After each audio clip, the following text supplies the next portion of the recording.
Ruckus the Buttsman here. The Queen is dead. But I'm still on tour, ladies and gentlemen. Come and see me in New Zealand next week. It's going to be very, very exciting. I can't wait to see you guys. It's been too long. I'm then going to Sydney and then to Perth.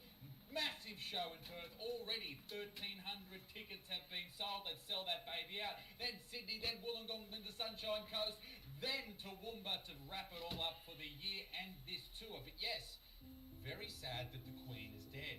And it was horrible, you know. People were actually out there when the Queen died making fun of her death only a few hours after she died. What pieces of shit would do that? Genuinely, I am sad to see her go. She was sort of like I liked her because she was like a grandma. That's sort of my sort of thinking with it. And I enjoy the history of the royals and all that type of stuff. But what is horrible about all of this is articles like this. Australia has a king. Oh yeah. Yeah, missed out the stream on Monday. I just felt lazy, I'll be honest. I got up, just did not feel like it. And I'll be honest, I was up late on Sunday night, so waking up on Monday was not easy. Not an excuse, just how things just played out to where they are now.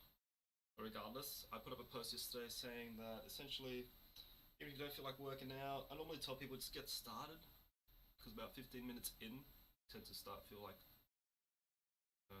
wanting to train in that, depending. And I just normally say that by 15 minutes, if you still don't feel like doing it, just don't do it. Your body's trying to tell you something. So instead, what I did while I was just lounging around most of the day was I turned it into a game. So pretty much, essentially that I set up my chin-up bar just over there, just on the door. And I made it a rule, every time I got up out of this chair or walked past that door, pretty much any time I walked out of this chair, did anything really. I did 10 reps, and I think I got to about 100, I think. I can't remember. I know I started off slow, and as I got to more and more numbers, I wanted to try at least get to a higher number. And that's just how it is with workout, you're trying to push to better numbers and whatnot. But, you know, like I always said, something better than nothing. I didn't get to work my core or my legs, but still, again, something better than nothing. Just take it as like an active release day, I guess. That's how I'm taking it. But back into it today. Gonna be doing push-ups. Might do a bit more focus on my arms. I think that's what I need to develop. That's what I'm looking at. I don't know. I'll see how I feel. I'll have a look at my chest later. I'll see. See which one needs more working. Gonna do some Nordic curls. First time today, so I'll take that one slow. Nothing too crazy. I only got rid of my couch to put my toes underneath that, but we'll see how it goes. We'll see how it goes. Ab work is normal. That didn't change. Let me change my title.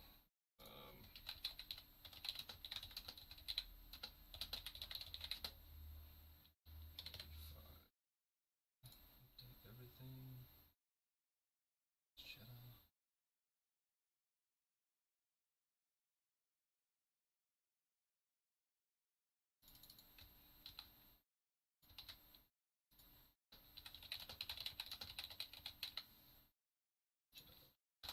Cheddar.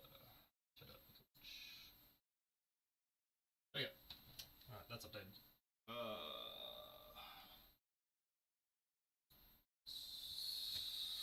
Okay, ab workout, most likely it's going to be crunches, sit-ups. I'll see, maybe the ab will, one of the other two. This is my midweek workout day, so it tends to be intermediate workout stuff. Even though I'm doing push-ups and whatnot, I'm lazy. Please get that. Please learn that really quickly. I am a very lazy human being. But I like to think that makes me work more efficiently than. Fourth workout, probably do shoulders. Haven't done that in a while. I should do a fourth just to punish myself for not working out on Monday. Sorry, fifth exercise. But I'll see how I feel. Alright, yeah, gonna get started. As always, you're gonna be listening to some of my stuff in the background. Have been getting DMCA for some stuff, mostly music. Although I did get DMCA for that Mark Zuckerberg podcast with Joe. So it's really random.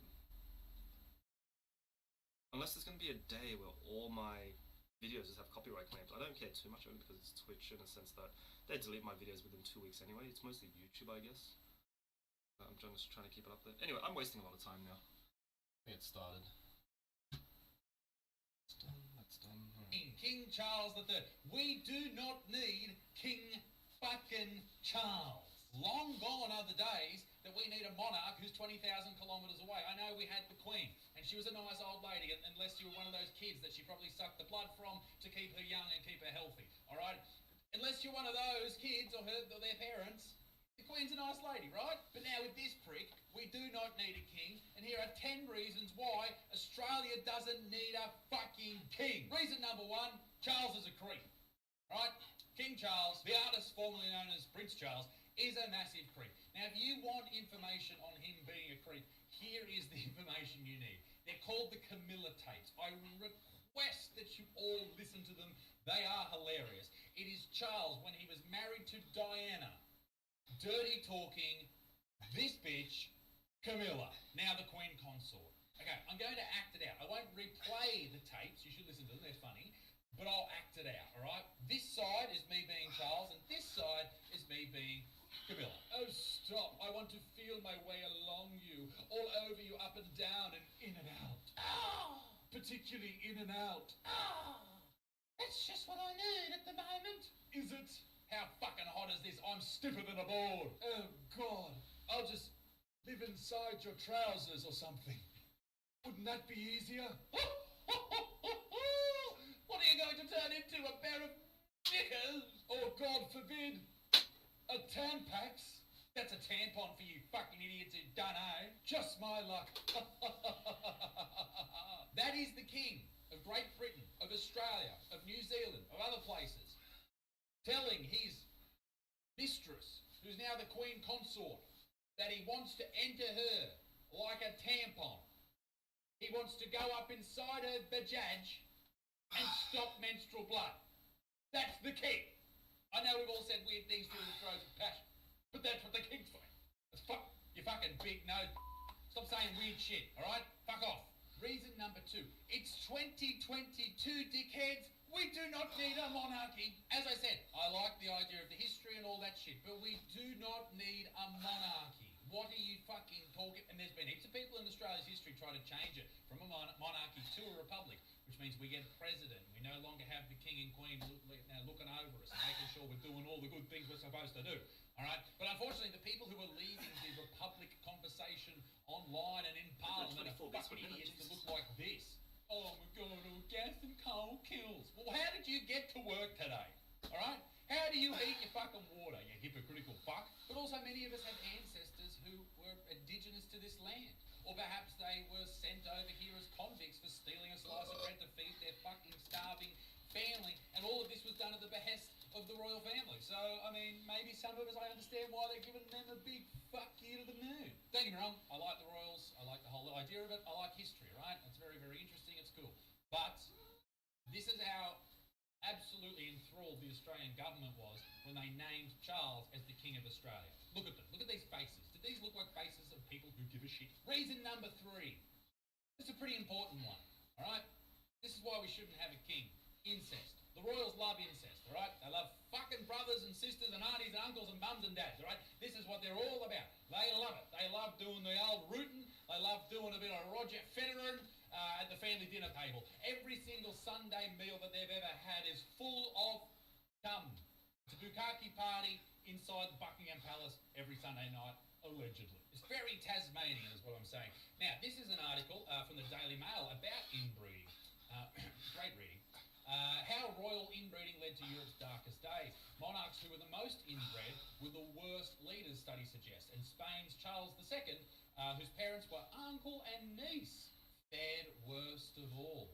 Wow, that's cool. That's really cool. I'm not saying that Charles III, the new king, is rooting his niece, but all I'm saying, if you're Charles III's king, don't be hot. Oh, it's Princess Beatrice. Don't worry, she's gross. Long story short, the royals would breed with each other because they wanted to keep the blood pure and all that type of shit. Sounds like some Hitler shit, you fucking freaks. And genetically, it fucks you up. It led to jaws like this and fuckwits like this.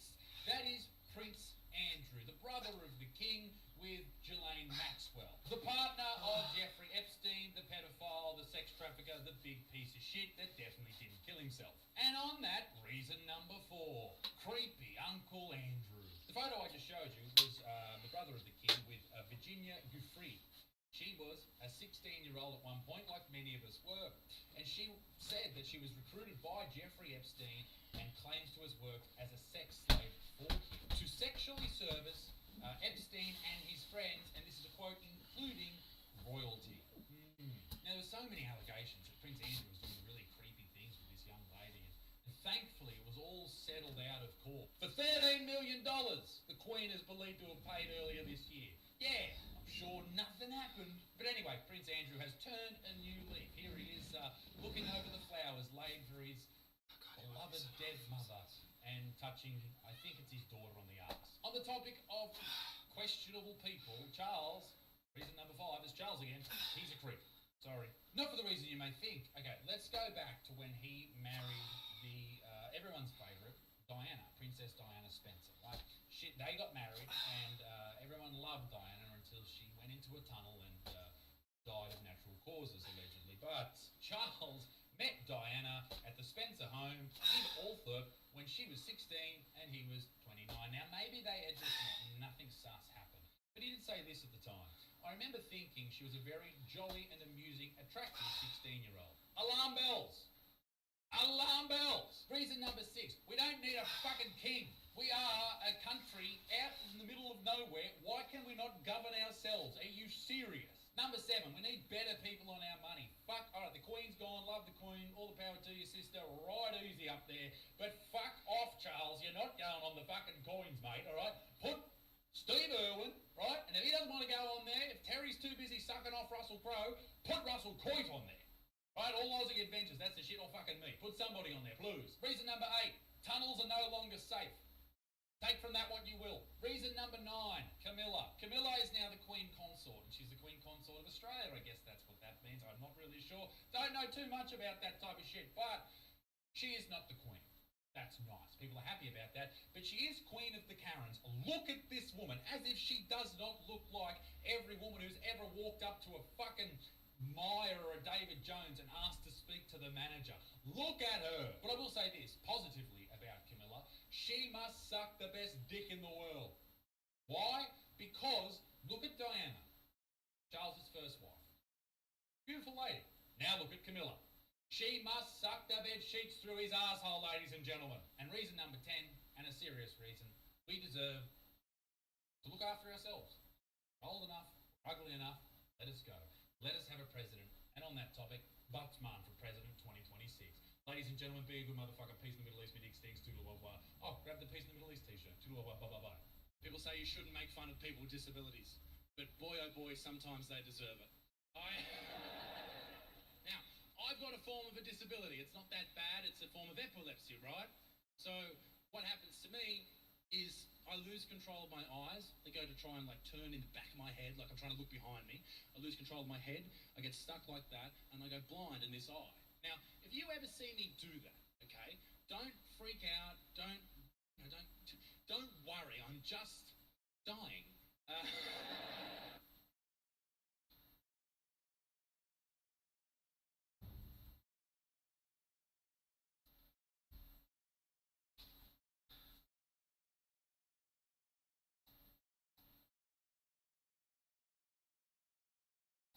Motherfuckers, the Butsman here. Hope you're doing real well. And this t-shirt is on sale. Peace in the Middle East. It went on sale on September 11th. I'm sure that'll go down very well. Ladies and gentlemen, vegans. Yes, a topic I've never spoken about. They're back in the news, and it would be remiss of me, of course, once again, not to laugh at them. At this point, I think vegan, creators, Instagrammers, YouTubers are household names because of me. Well, they're not in the house, they're sort of in the fridge in the veggie section, but they're household names nonetheless because of me. And in fact, I think more people know about veganism because of me. What a great deed I have done. But unfortunately for their movement, I think more people eat meat because of me, which I'm happy about as well. Over the past, 4 years on YouTube, there's been a lot of vegans that have come across my desk, like people like the gorgeous Vegan Gains. And when I see babies in a stroller, especially when they're crying, I just want to put my foot through the fucking thing and step on it. Then there was the wonderfully inspiring Durian Rider. Isaac Butterfield, he's taking the piss out of vegans. He says that vegans can't be fit, they can't be lean. Who could forget that vegan teacher? Rest in peace. 3, 2, 1, sing. eating animals from McDonald's. Hurting animals from McDonald's. And of course, the love of my life, Battle Gamer. vegan booty. Sure, if you need one. They I always forget to rate anyway. and their feet came off. And ladies and gentlemen, let me tell you something There's outrageous. nothing much coming to Vegan my booty channel, has absolutely. finally gone into If you're asking for it, I'll do it by the end of the This stream. is I won't the be for at New least York an hour or Post so. talking about her. Because she has teamed up with the biggest fuckwits of all time. The biggest fuckwits of all time. I cannot make that more fucking...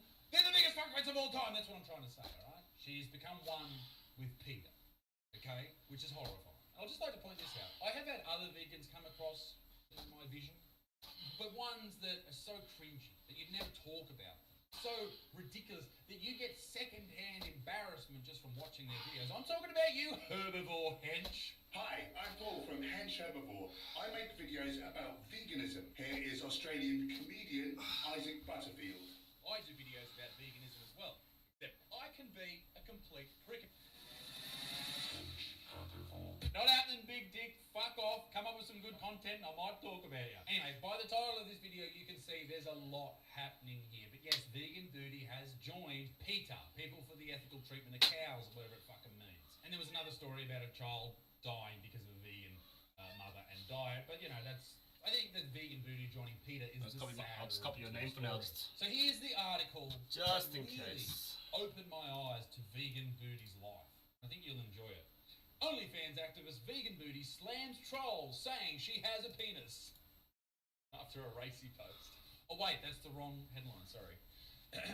Vegan activist Tash Peterson, Vegan Booty, joins PETA for latest animal rights protest. And ladies and gentlemen, in exciting news on the Cancer We Now podcast, Vegan Booty, holy fucking shitballs. The link is down below to Cancer We Now, or just search it on Spotify or iTunes or on YouTube and you'll be able to watch it. So if you don't know who PETA is, they're just a bunch of fuckwits who do outrageous things. They talk shit about Steve Irwin, they blamed everything on everything, and they're just fucking alright? They pretended to cook babies before. They're real fucked up pieces of shit. Anyway, this is what happened. Warning, graphic content. Notorious vegan activist Tash Peterson has taken part in a disturbing protest where she pretended to be a piece of meat. What type of piece of meat would Vegan Booty be? Probably a fucking testicle or something that Liver King would eat. Something gross. But yeah, she's playing a piece of meat. She's laying down on the sidewalk in the middle of Sydney in a plastic container like the meat is in the fridge and the freezer section at the local supermarket, pretending to be a piece of meat. Now, it is a hard role to lay there and not do anything. And I spoke to her during the week about this, and this is an exact quote. She said she had her inspiration for laying there doing nothing. She watched a lot of Stephen Hawking videos. So that was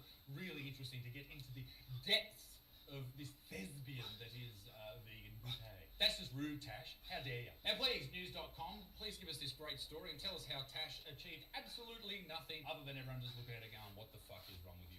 The Melbourne-based full-time animal rights activist, well, she's not a full-time animal rights activist, she's a part-time animal rights activist, and the other time she does porn on the internet. Slipped inside a human-sized meat tray, imagine winning that at the pub, alongside two other vegan activists in Sydney's Pitt Street Mall on Thursday morning. Slipped in with another two. Is it like a sausage tray? That's exciting. Getting close with each other. The demonstration was designed to make pedestrians think twice about eating meat. In reality, they probably just walked past and thought twice about the mental capacity of this fucking idiot laying on the floor in a, what do you even call it? A meat container. You look at him and you go, fuck's wrong with you? Did you not take your fucking meds this morning, you twat? Don't know why they're English, but they are. And they move on and go to work and probably have a steak sanger for lunch. They probably also thought, why am I seeing this young lady's weird-shaped breasts on my way to work? Yes, we've all seen your OnlyFans, and they are different. Working alongside international animal rights organisation PETA, Miss Peterson lay nude inside a cardboard box, covered in fake blood and sealed with a clear plastic sheet to mimic the packaging of raw meat. Tash, have you ever thought about the damage that you're doing to the environment by having all this plastic and cardboard around? You fucking criminal. The way you're going, mate, with these giant, outrageous users of plastics, we won't have our grandchildren walking around this world laughing at people like you. And that's not a world I want to be a part of. Humans need to realise that while other animals look different to us, yes, they do look different to us, they are the same in all ways. Is that true? Are they really the same? Because, you know, ducks look a bit different to us. Are they the same as us? Because ducks actually have you ever seen a duck's penis? This is a photo of a duck's penis. Do you notice how it's really weirdly shaped? that is because the duck's vagina, the female duck's vagina, is also. Oh, sorry if you jumped in now and you're learning about duck anatomy. I don't know where you're going. It could be anywhere, right? How do we get to the fucking cervix? I know ducks have cervixes. I assume they do. Anyway, the reason that is like that is because ducks rape other ducks. And so the female duck has all these twists and turns to stop the male ducks from raping them. But the male ducks have grown these big long cocks, like they're fucking huge, and they just swirl up there like a fucking Allen snake lolly, trying to find this fucking duck cervix. Is that what humans are? Have we not realised we're all big rapist ducks? Is that what you're saying? Emily Rice, Peter's Senior Communications and Partnerships Manager? Fuck you to the moon, Emily. I am not a duck. But also, Emily, I guarantee you if I put you on a desert island for a couple of days, you'd start eating fucking animals. Probably people, right? But because you have a supermarket with fucking broccoli, you think you're high and mighty. Suck us off. And that, ladies and gentlemen, is how the story ends. It just stops. The story ends there. Why? Because nothing happens from these protests. Nothing happens. Nothing. No one thinks any differently of eating meat or animals. They just look at these people and move on with their lives and laugh at them. In fact, it probably turns people against veganism. This is my point that I really want to bring up with Vegan Booty when we do our podcast, is I think, like, I respect her for really believing in what she believes in, okay? And she's a nice person. I think that as well. But I think she's going about it the wrong way. Talking about people going about it the wrong way, here's how to kill your kid. Vegan mum gets life in prison for starvation death of son. Fuck me. That doesn't even, like, surprise me. A vegan woman convicted of murder in the malnutrition death of a young son was sentenced on Monday to life in prison, rightfully so. Sheila O'Leary, 38, whose family followed a strict vegan diet, was convicted in June on 6 charges: first-degree murder, aggravated child abuse, aggravated manslaughter, child abuse, and 2 counts of child neglect in the death of her son, Ezra. Imagine being that brainwashed that you kill your child because you won't feed them fucking decent. Her husband, Ryan Patrick O'Leary, remains in jail awaiting trial on the same charges. Lock that up too. Investigators said family ate only raw fruits and vegetables, although the toddler also was fed breast milk, which I assume that breast milk just tasted like watered down fucking almond milk. And they probably just started doing this after watching some dickhead on YouTube, like tell them that, oh, this is going to cure fucking ADHD and autism if you feed them fucking raw fruits. Fuck you, you brainwashed pieces of shit. This is like religion for people. This is the whole hilarious thing. Like, you'll see all of the same vegan people on the internet say the same thing. Oh, you gotta watch Dominion, you gotta watch Dominion. Have you watched Dominion? Please watch Dominion. That's their Bible. This is their religion. They're brainwashed. And they will not take any other information outside of their exact beliefs. And that is dangerous and disastrous for anyone in any part of the world with any beliefs, but particularly for people that are so fucking ridiculously controlled by the doctrine set out to them by all of these fucking billionaires that run the vegan industry. The 18-month-old boy weighed 8 kilograms when he died in September. That's awful. That's fucking awful. Anyone who forces their child onto this diet, or their dog, they should be fucking... That's child abuse. That's animal abuse. Do it to your cat. No one cares about cats. Fuck cats. But I don't even know what a raw vegan diet is. Thankfully, I have TikTok for that, so I looked it up, and it's like this. After teaching yoga, we hydrated with 10 pounds of orange juice stuffed with cherries. We went to the beach and enjoyed frozen durian. Later, we had a colorful plate. Can you name all these foods? How about fuck you? That looks like your dad packed your recess. Fuck that. I don't blame the kid. I would have starved myself as well. No fucking thanks, mate. But hang on.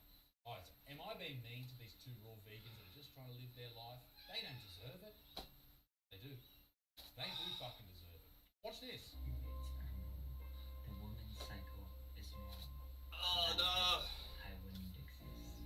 That's period blood. He's rubbing period blood on his face. I was gonna say, you guys should be glad you can't see what I'm seeing. Vegans, be a good motherfucker. Peace in the Middle East. Get this t-shirt. Goodbye. But the one group of people that get away with more than any other disabled group is people with Down syndrome.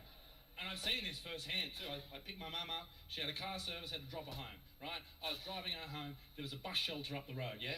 At that bus shelter was a couple, right? We get closer to this bus stop. As we get closer, we notice there's some hand holding. Then there's a bit of a peck on the cheek. Then there's some full-on making out. Then there's a hand on the thigh. Then the hand down the back of the pants. Then a hand down the front of the pants. Then a hand on the tit, right?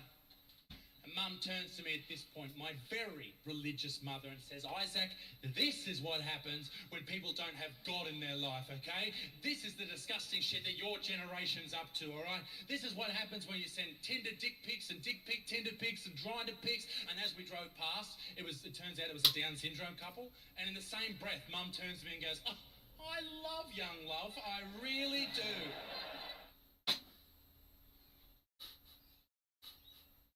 These days wondering if they should move to the country. You want my advice? Too bad, you're getting it anyway. Yes, you do. You really want to move to the country because in the city, you feel like a goldfish in Paddy's markets, whereas in the country, you feel like a fish in the ocean, especially with how many floods there are these days. This is a quick rule of thumb to life. The more people around you that have that Auntie Shelley voice, you know that type of woman, that questionably lesbian 60-year-old with links to bikies that could get you a free blender? Me voice box has more ciggies in it than me ashtray, Darls. God's people. I'm telling you from experience, the more teal voters you replace with Clive Palmer voters, happier you're going to be in life. Fact. It's a 1-to-1, as is the likelihood that someone's going to smash through your front window with their car so they can rack your plasma. Fact, cats.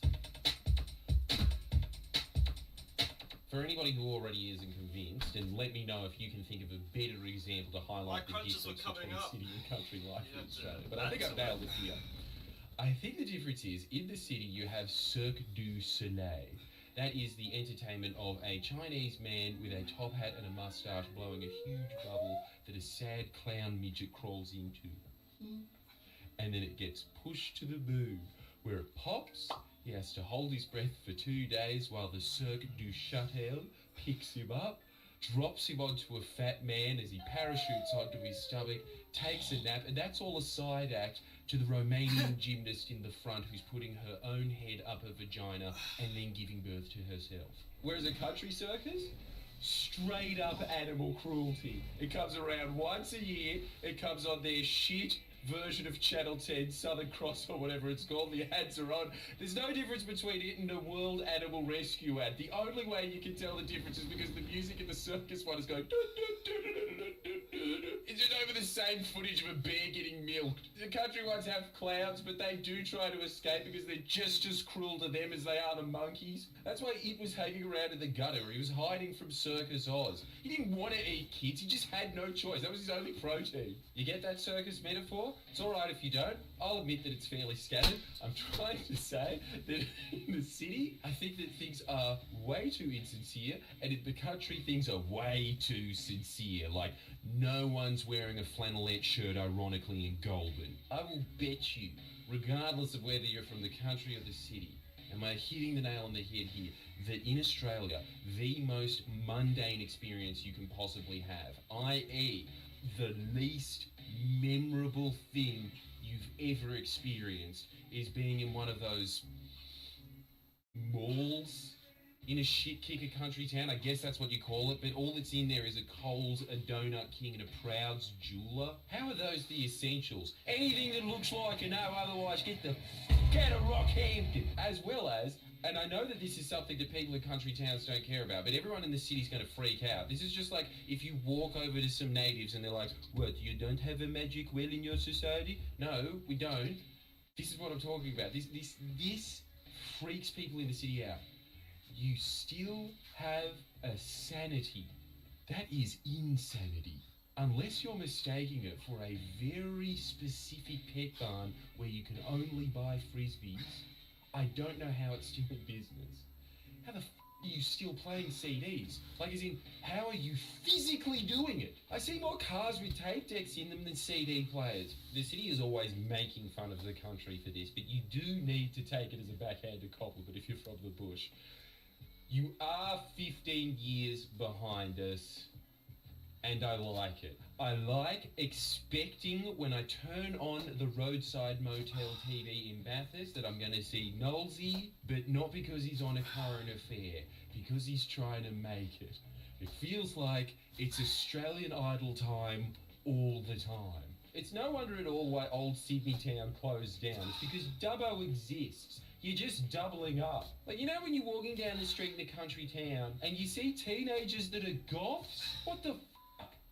I thought you you went extinct. That's what's really cool about the country. It's a time capsule. As soon as you start living in a country town, your universe shrinks. It's kind of like being in that movie The Mist. Everything outside the borders becomes fog. And you feel happier knowing your place in the world. Like, do you really need to know that Singapore exists? Do you really need to think for a second that if a port shuts down in Singapore, the price of nickel will be affected? Just go outside and dig up some nickel with your bare hands like a real man. Another incredible thing about the country being 15 years behind is so are the housing prices. You can buy a 4-bedroomer in Rockhampton for the same price as a night out in Brisbane, which adds more mystery to the eternal question, why are there apartment blocks in country towns? Who thought, let's build flats in a place with infinite space? Those are scarier to me than Soviet apartment blocks, because I get why Soviet apartment blocks exist. But you had infinite space! That is one of those few culture shocks of living in the country that you never get over. It's kind of like living in Japan for a while. There's just a layer that you're never going to understand. But here's the biggest question of rural Australia. How do you so consistently f up fish and chips? I get why Chinese food in the country is consistently terrible. I understand why I feel like walking into one of those restaurants with a jar of Canton and saying, instead of serving me what you're about to make, can you just cook this instead? I get the people in the comments are probably going to say something along the lines of, well, closest fish are 400 kilometres away, which is especially true after what the Liberals have done to the Darling. But I would rather eat one of those rotten 100-year-old cod than whatever the f comes out of, quote, great fish and chips. It is something that you do have to get used to living in a country town, that you pretty much have the same diet as a convict on the First Fleet. The level of cuisine is probably there. But I think that the upside of that is if you die in the country, you get the same funeral as Gough Whitlam. Town shuts down, parade in your honour, there's a minute silence every day for the rest of eternity. A bronze statue of you is erected. Here lies a woman who was impregnated by someone who went on to be a reserve for the Knights and then got suspended before they played their first match because of their antics in Mad Monday. And still the most famous person to have ever come out of the town. You will be on the front page of the Toowoomba Times if you die there. She was taken from us too young, 117 years old. You die in the city? You know that scene where Luke Skywalker's dragged through the garbage compactor? That's you except you're dead. That is just all your body is once you can no longer work for H&R Block. Garbage. Garbage that needs to be disposed of. Your best friends in the world. The people you grew up with. At your funeral in the city will say, should we hang around for a bit? No, man, the parking meter's almost up. And fair enough, they are expensive. Everything in the city is expensive. Here's another difference between the city and country. Michelle's patisserie. Another massive difference between city and country psychology, and I do love this about the country. It's just so much easier, so much more simple. Everybody in the country, when they're walking down the street, is thinking, is this rhubarb I bought big enough to spray red roos? Oh, that grey roo's a red roo now. Whereas when you're walking down the street of the city, you know what everyone's thinking? Has anyone else noticed that I'm a failure? To which the answer is yes. Every time you're on the train or the bus and you see someone catching a glance at you, they're thinking you're no talent, mediocre piece of shit. And look, to be fair, to be a success in the city takes a lot more. The idea of a successful human being in the city is to have a penthouse with harbourfront views. You have to be a Honkanese billionaire to afford it, sitting in a jacuzzi, getting sucked off by several geishas at once, yeah? You know what a successful human being in the country is? 3 kids. If you have twins, you get a twofer. You'll be on the front page of the Toowoomba Times for that. It'll be an exclusive like Jeff Bezos on Fortune magazine. How did she do it? It's not easy having a part-time job as a receptionist at Ray White while raising kids. Oh, hang on. Yes, it is. Speaking of real estate agents, the dress code in the city for real estate agents appears to be try to look as much like a tradie at the Melbourne Cup as possible. Real estate agents in the country, I don't know why this is, but they appear to be trying to confuse you into thinking they're an auctioneer at a livestock show. They all wear that puffy jacket that John Barilaro wears. Yeah, because in the... Sorry, force of habit. Also, knick-knack shops are a great addition on every main street because they're just an old lady that's a hoarder, but it's cheaper for her to open up a shop than it is to hire a Kennard storage unit, and she can part with the 2 Buy Cotton Australia badges from the 20 she needs to sell every month to stay in business. That doesn't trigger her anxiety that much. Whereas in the city, there are knick-knack shops, but they're all drug fronts. It's just the old woman there couldn't part with that 20s pram, so she turned to a life of crime to keep it. That's something that is just so omnipotent in the city. Everyone there is doing coke, and I think the reason is that it gives them an excuse to be themselves. But themselves is just them talking about Kendrick Lamar a little bit faster than they normally do. How often have you heard this at a party? It's just like, oh yeah, he's just the best rapper alive. He's the best rapper alive. It's just like, it's kind of like Eminem, Jay-Z. Who's another famous rapper that I can rap off the top of my head? Flavor Flav. You know, but like, he's up there. He's up there. Hey, it's so boring. Every party conversation in the city is, have you seen this piece of media I'm about to show you on your phone, regardless of whether you've seen it or not? In the country, first off, they don't know how to use a smartphone. The phone's smarter than them. And second, they don't need to. They've actually got stories. There's always, like, so many parties that I've been to in country towns have something like, oh yeah, did I ever tell you about the time my friend drowned in a wheat silo? And everyone there, yeah, tell it, Damo, it's fucking funny. And no one cares. No one's freaked out. It's just a fun story because this is the other one that might be, I don't know, just a little bit less abstract than something comparing Cirque du Soleil to Circus Oz to describe the difference between country and city.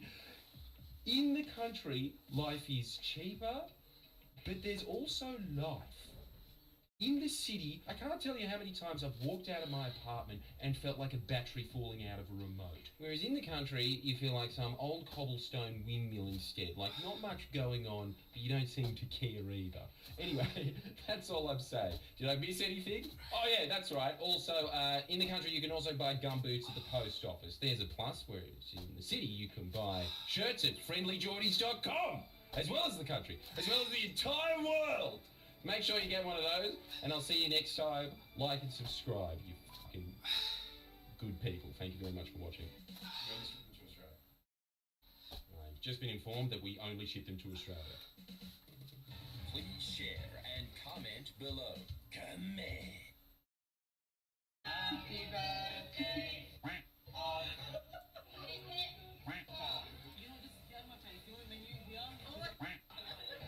Would you choose to get the drink on the menu? Who's going to watch this video, babes? 3 followers out of a shop. Robbing a guy's time, bitch. G'day, you good motherfuckers, the Butsman here, and much like, you know, those Banksy artworks that pop up all over the world, there is another version of the Banksy, and that is Karen's Diner. They're Morning, Aim, popping up Sydney. everywhere, and they are exceedingly because it's morning here. popular for no apparent It's a bird. reason. You didn't know Karen's Diner is a Cheddar's place just you peeping pay around the big curtains, as you can money see the to light room coming in through the while they sides. serve your food. Sounds like a great idea. I'm on the people right side seem this to time. love it. Now, I must be on the before other I go side of on the with cupboard this now. video, Sorry, the this video is very, curtains. very interesting. How have you been, Aim?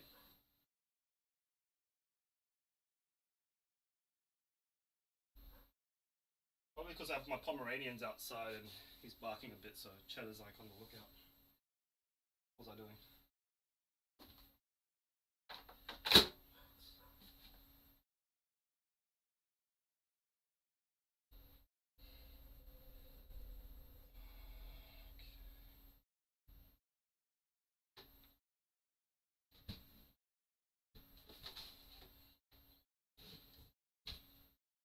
It's coming out, senses disturbance in the force.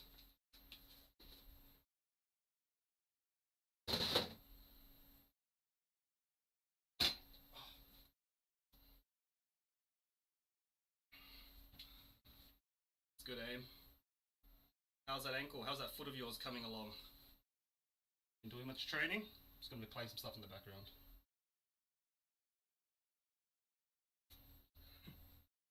If you mean Cheddar, yeah, Cheddar's just over there. If you mean your place, then that's a bit more. Oh, how do you say it? What's the word? It's not creepy. Ominous? Because there's an Australian media network calling out Karen's Diner, telling them that they must stop because they're too offensive. And I tell you what, it's a very interesting story. But before we go any further, this video is brought to you by the great people at Aston James Products. I am pumped to announce a flagship partnership with the great people at Aston James Products, the world's first luxury men's skin and hair care brand to offer free trial kits delivered direct to your door. All you have to do is pay for the shipping and handling. Did you know this? Aston James was actually founded by the original influence of the beautiful man, this bloke, Flavio. Ooh, look at him. These guys have the ultimate range of products for men, and that includes the vitamin-infused day creams, eye creams, night oils, exfoliators, mineral-infused facial mist, as well as luxury shampoos and conditioners loaded up with thickening compounds and organic extracts. Their three signature kits include this. Now write this down. Skin perfection for the day, night performance for the evening, and the hair and body kit that you can use around the clock. These products are certified organic, they're ethically sourced, they're cruelty-free, they're beautiful. And for every order, Aston James will donate $1 to men's mental health. How good's that? These kits are usually just for Australian customers, but nay, for the Butts Barnes audience, they're going worldwide. Absolutely beautiful.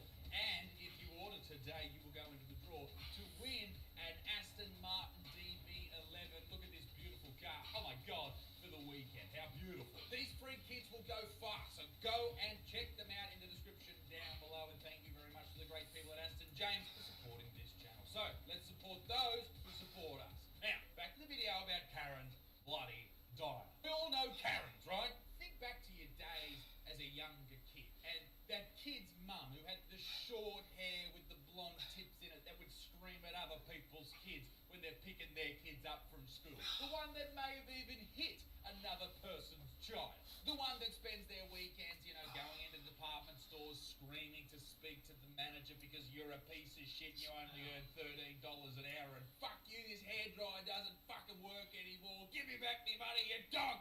Those type of chicks, they're Karen. They basically wake up every day and demand that fun be stopped. People say that these ladies wear the pants in their relationships, when in reality they're just horrible pieces of shit, and the husbands would rather just shut the fuck up for the rest of their lives than deal with that fucking garbage. Anyway, that's Karen. And you know what a diner is, obviously. It comes from the Greek word dinorius, meaning two-day-old egg. Interesting. So Karen's Diner is basically a place that you go to eat and the staff are extremely rude to you and you have a terrible experience. So it's a KFC.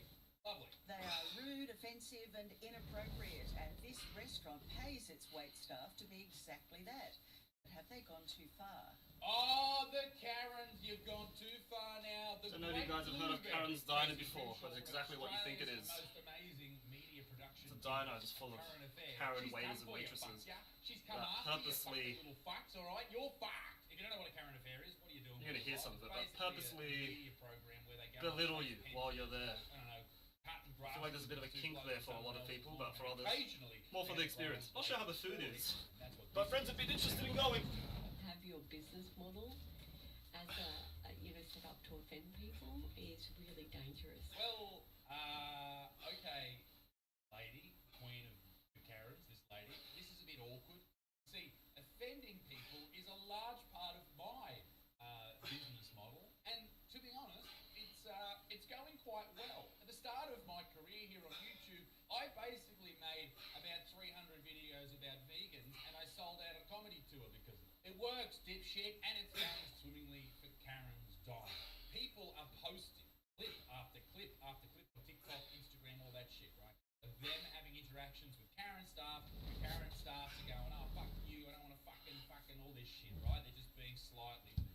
And people love that shit. They like it because it's a different experience. They're not going there every day. It's a one-off. It's a bit of a fad. And people enjoy it, all right? They know that it's a joke. They know that it's all pretend. These people are paid to be rude. How can you be upset at that? How? Like going to the movies and watching a World War II movie and going, man, I appreciate the director's cinematography, but there was too much violence. Fuck off. Fuck off. It's fun, okay? But fun isn't a word in the lexicon of cats. We know that. Great burgers and rude staff. But how much is too much when it comes to being rude? Sure, that of course is a risk. We're going to be offensive. Some people out there, or not even that offensive, just a little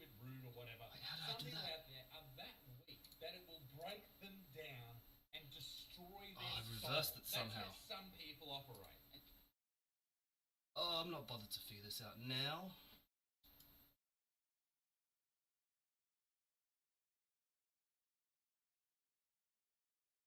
How did I do that? How did I reverse it? It's the other way now. How would you do this? Wait, there you go. Highlight my screen. There we go. Should change the right to black. Is what it is.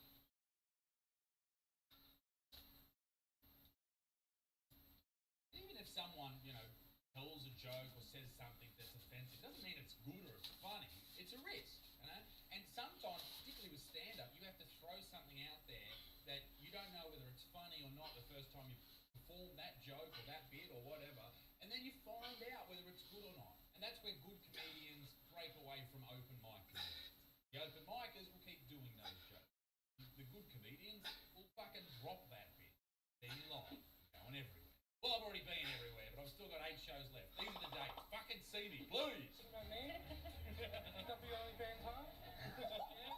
This Queensland customer complained after he says staff suggested his 14-year-old daughter was an adult star and then continued to call him a pedophile for dining out with her. Probably old mate didn't need to say that 14-year-old was doing porn or say that her dad was a pedo.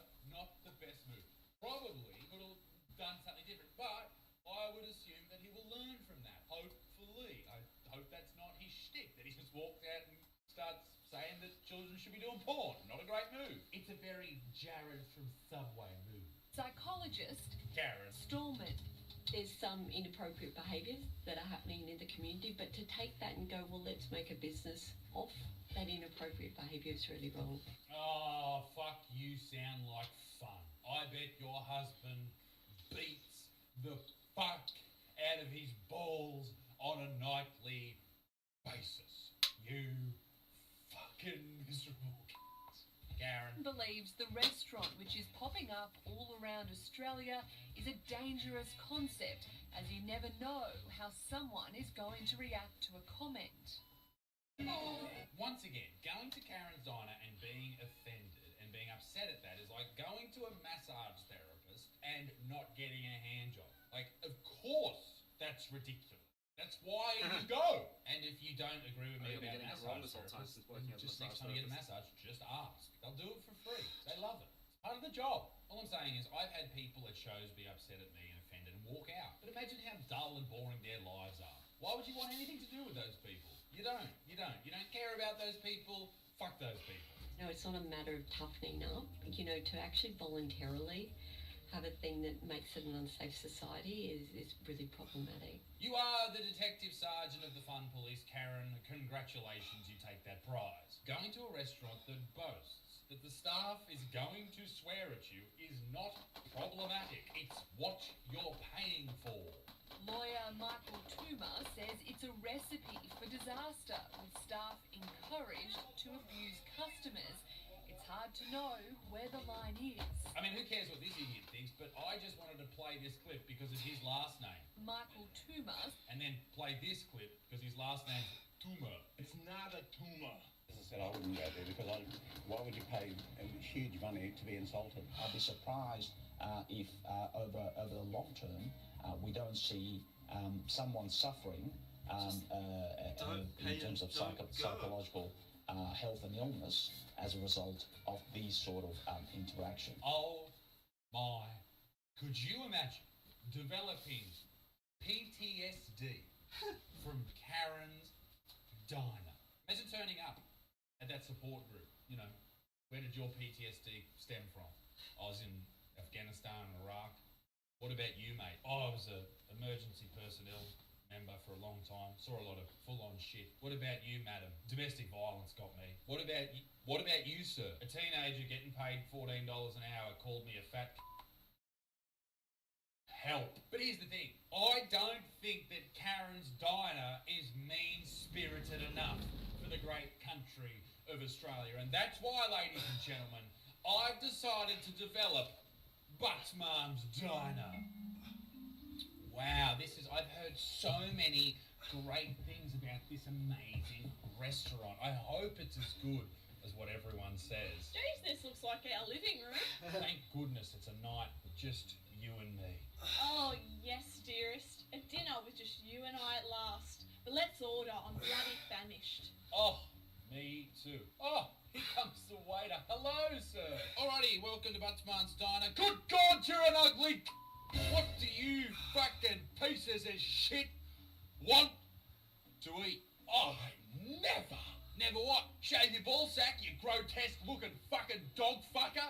Don't let him speak to you like that, darling. Give him the what's for. You look like you've got polycystic ovary syndrome coming out of the fucking wazoo, you fucking ignorant looking piece of AIDS. Now, what do you want? Sir, I must say... Sit down, cocksucker. Anyway, I'm going to go on my break, so stick it up your ass. Hi, I'm Emily, and tonight I'll be your waiter. What can I get for you? Oh, goodness. A nice waiter. About time. Was I fucking talking to you? Cellulite Sally? I'll shove me fucking pad in your suit if you don't fucking shut up. Darling, let's just order and get out of here. Here's on entrees, you fat dogs. I think we would. Sure, let's get some entrees. You really shouldn't get entrees, you know. What's that supposed to mean? It means you're overweight. You both make me physically ill. And if I have to stand here earning fuck all watching you two fat dogs gorge on food, oh, I'll make like the 9/11 office workers did, and I'll jump out that fucking window. Just try me. Hey, yeah, I'm back.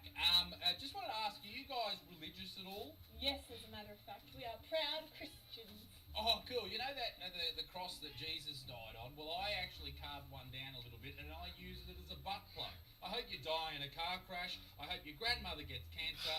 Fuck you to the moon. Ladies and gentlemen, let me just say this. Karen's Diner talks a big game about how offensive they are, but they fucking suck.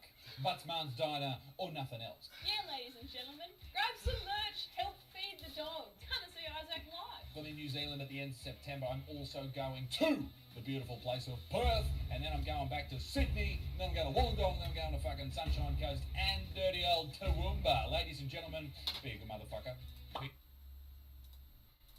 Warn you, I'm feeling petty right now, but I'm feeling happy. That is because over the weekend, the BAMF, that is a Nissan Gib, gave Austin McBroom one of the biggest L's of his life on a night of L's. So if you're unaware, which is entirely possible because I don't know what the promotion plan for this was. Like, I didn't even know this event was happening until they were like, yeah, we're going to delay it, and also no one's here. Which is just wild when you compare it to, like, the other two big ones we recently saw. KSI had a lot of success, even though he wasn't fighting a big name. IW's Creator Clash was so fun to watch. It was a massive success, sold tons of pay-per-views. But for this fight, you just saw empty seats for days. We are here in the VIP lounge. There is more people in here than there is outside in the venue right now. There's about, if I had to guess, maybe 100 to 300 people here. For those who were fighting, also Austin McBroom's company was putting on the event, and Gib turned Austin McBroom into Austin McNight Night, bitch, knocking out the douchebag king in round 4 after putting him down 5 times. Also, as enjoyable all the knockdowns are to watch on repeat, you can find and search them, but I don't want to give Austin the ability to take down this video. I've seen a bunch of videos getting removed for copyright, imagine, because it's embarrassing. And yes, a lot of this story is going to be me joining in on the internet making fun of McBroom, but I really do want to give Gib his flowers here. The leaps and bounds he has made since he had that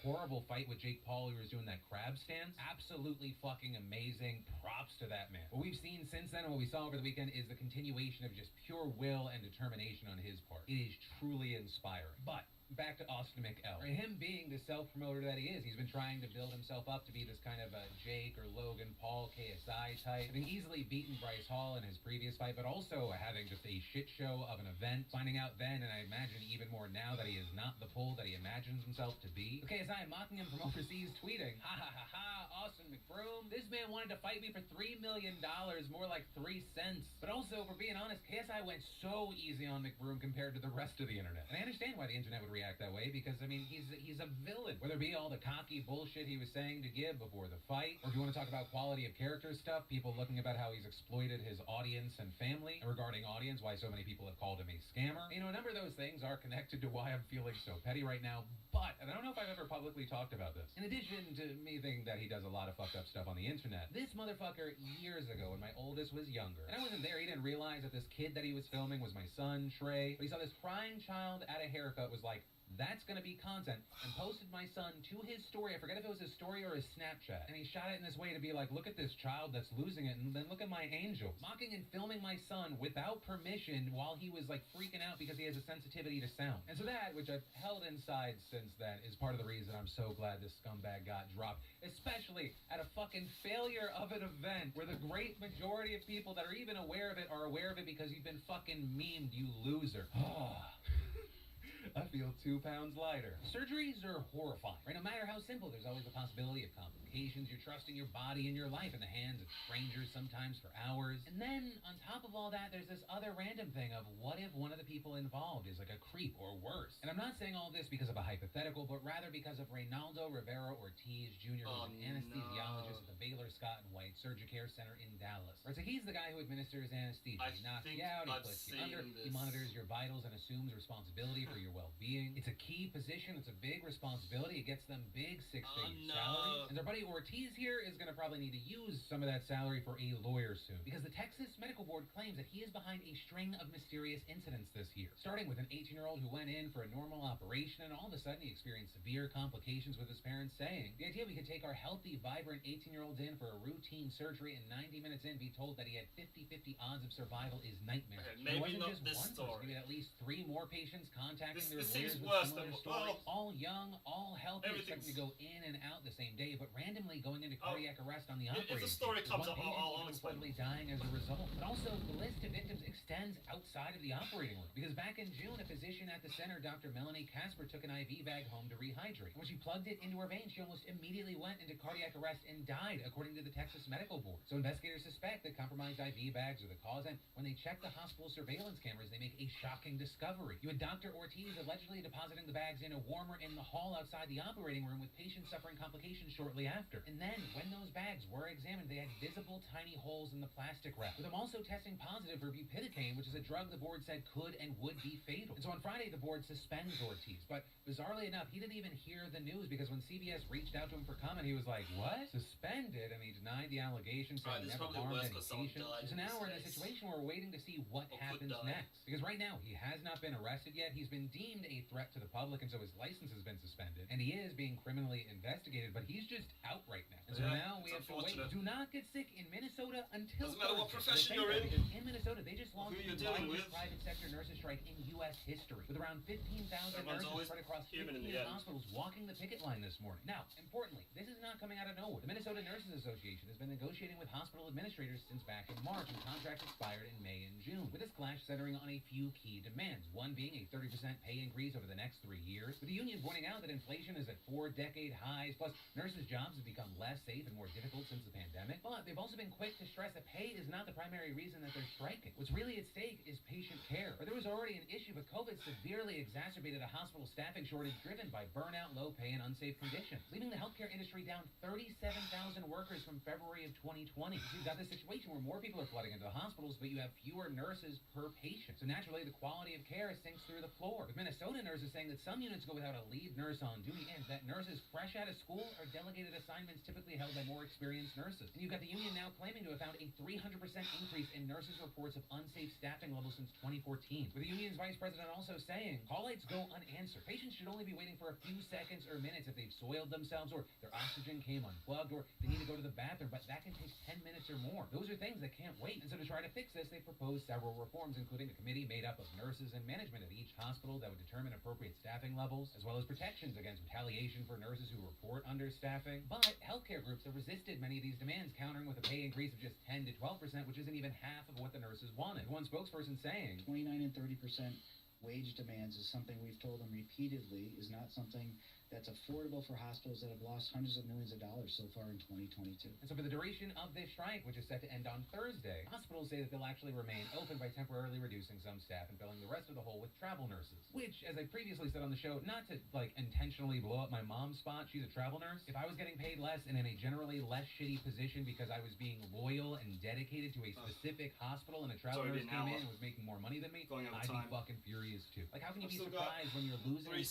Do the hospital administrators not realize that they're creating part of their own problem? If you have a job and your replacements are being treated better, why not just become one of them? And we'll pull back to a certain degree, not to be all high and mighty. I imagine it's a little bit of a snowball situation. Things just get out of hand, and then you're like, how do we put it back? I don't know. The whole thing seems like a shit show. But as far as Minnesota, there's no sign negotiations are going to start back up right now. So we're going to have to wait to see what happens. And of course, I'd love to know everyone's thoughts, but especially if you're part of the healthcare industry, you got family or friends that are in it, or you're specifically in Minnesota, I'd especially love to hear from you. This strike is historic, and I want to hear from the people living through it. But from that, I want to take a second to thank the fantastic partner and sponsor of today's show, Vessi. Vessis are my go-to shoes for the gym, running errands, vacationing, taking my dogs anywhere to the beach because I don't care if they're going to get wet or not. Because Vessis are perfect for all seasons because they actually keep your feet warm and dry through the rain and sandproof for beach days. And I mean, they're built for everyday life. 100% waterproof and snowproof sneakers that are incredibly comfortable, breathable, and with antimicrobial insoles that keep your feet fresh. And Vessis are great for the whole family. They fit like a sock, so you barely notice you're wearing them, and their grip is designed for all weather. Whether you're hiking in the city or caught in a storm, they're stylish and highly functional sneakers. So make Vessis your go-to by-the-door shoe, and go to Vessi.com/DeFranco to get $25 off each pair of adult Vessi shoes. Trust me, you need a pair of Vessis. Don't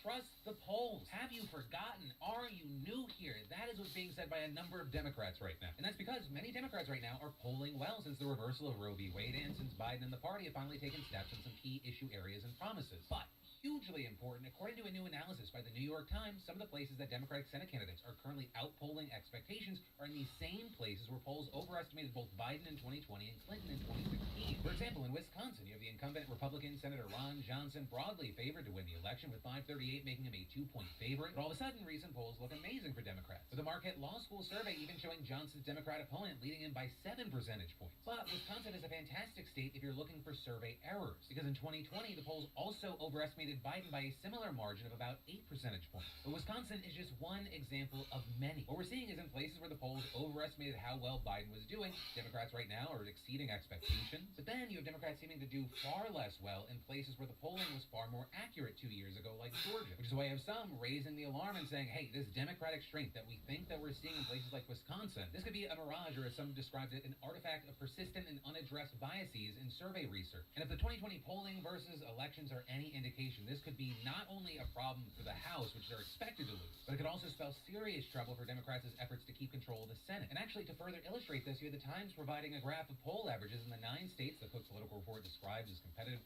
what poll error looked like in those states in 2020, and then what actually happened in 2020. And finding that if those trends held for 2022, the apparent Democratic edge in Senate races in Wisconsin, North Carolina, and Ohio would evaporate. Take the chamber, Republicans would need any 2 of Georgia, Arizona, Nevada, or Pennsylvania. And adding, with Democrats today well ahead in Pennsylvania and Arizona, the fight for control of the chamber would come down to the very close races in Nevada and Georgia. And so I guess all of this brings us to the final point of this, is as we get into the midterms, you may see the polling changing and going like, oh, I guess that's what's going to happen. Polling Sleepy, is just polling. It is imperfect, and as you know, because you live a life, what people say and what people actually do or follow through with, not usually the same thing. Do not be complacent. Be skeptical when the news that you're hearing sounds good, and always prepare for the worst. It may lead you to being like me, just an emotionally exhausted human being, but you can't say that you're getting surprised. Russia is getting fucked up right now, and the ones doing it to them are these beautiful bastards. And knock on wood, things are looking pretty good right now for Ukraine. So obviously a lot has happened since we last talked about this war in detail, such as Russia making some slow advances across the front.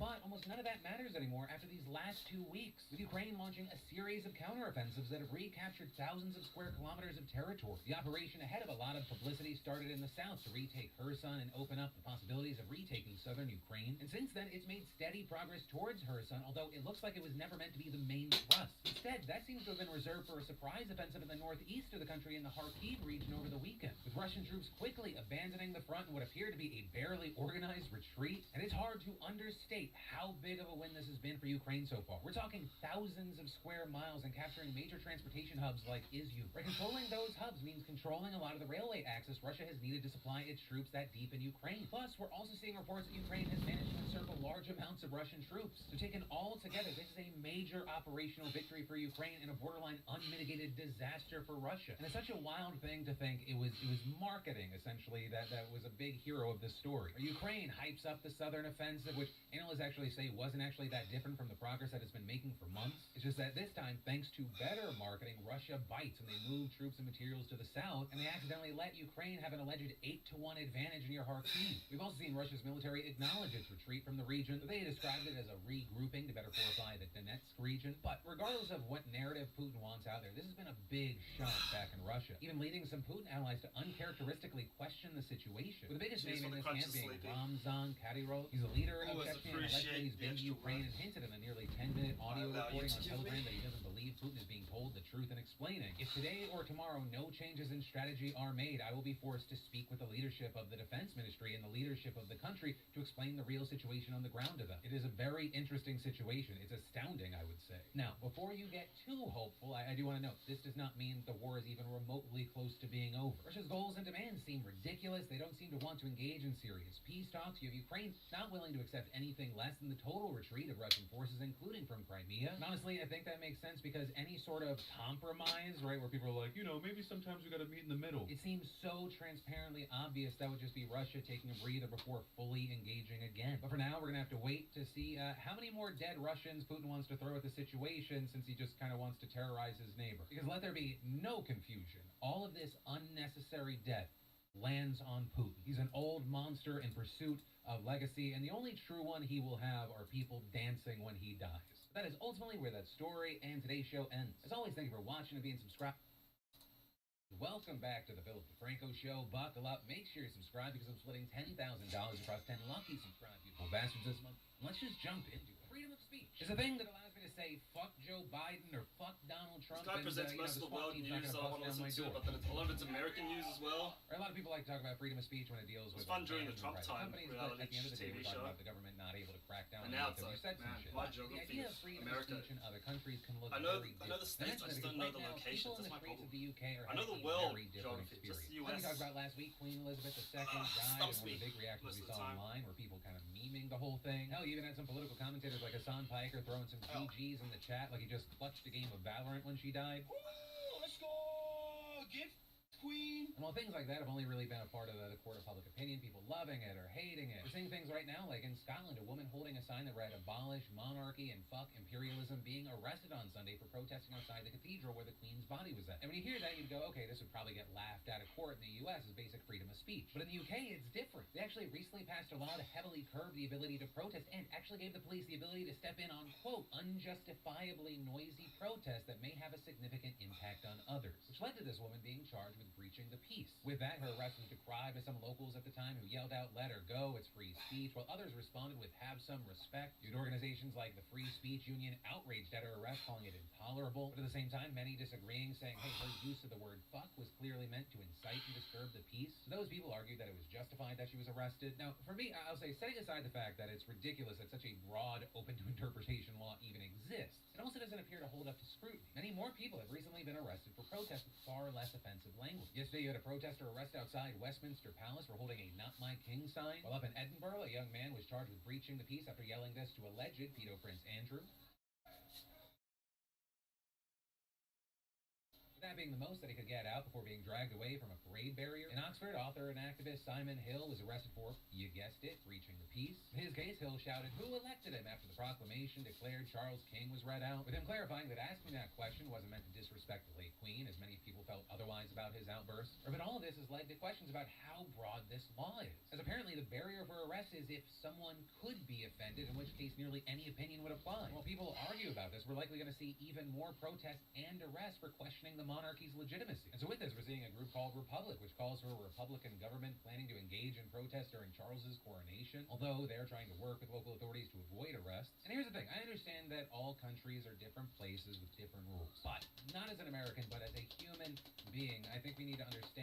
that freedom of speech is not something that should be gifted by the government. This is something you should just have. Your words can, will, and should have consequences when you're dealing with other citizens and private companies and such, but as long as your words aren't inciting violence or it's like yelling fire in a crowded movie theater where all of a sudden people could actually get hurt, the government shouldn't crack down on you. So that's why, regardless of what my actual opinion is, I feel inclined to say here, fuck King Charles and fuck the monarchy. We got leaked documents, people. We now know that Instagram is dying. Specifically here, I'm talking about Reels. Turns out the Instagram model of copy and pasting another social platform on your own not working for them this time. Because, according to a now leaked internal document from Meta titled Creators and Reels State of the Union 2022, people just don't care about or use them. As far as the specifics, the leaked doc was internally published back in August and revealed that compared to the previous 4 weeks, Reels engagement had fallen by 13.6% and that, quote, most Reels users have no engagement whatsoever. And it appears that there are a few reasons for this. It appears that short-form content is more popular with younger people, and those people prefer their competitors like TikTok. Also, it appears another big reason is that Instagram is struggling to recruit creators, with many not embracing Reels, and this could be because creators don't feel incentivized to work with Reels, which they've tried to fix, right? Meta has set aside a $1 billion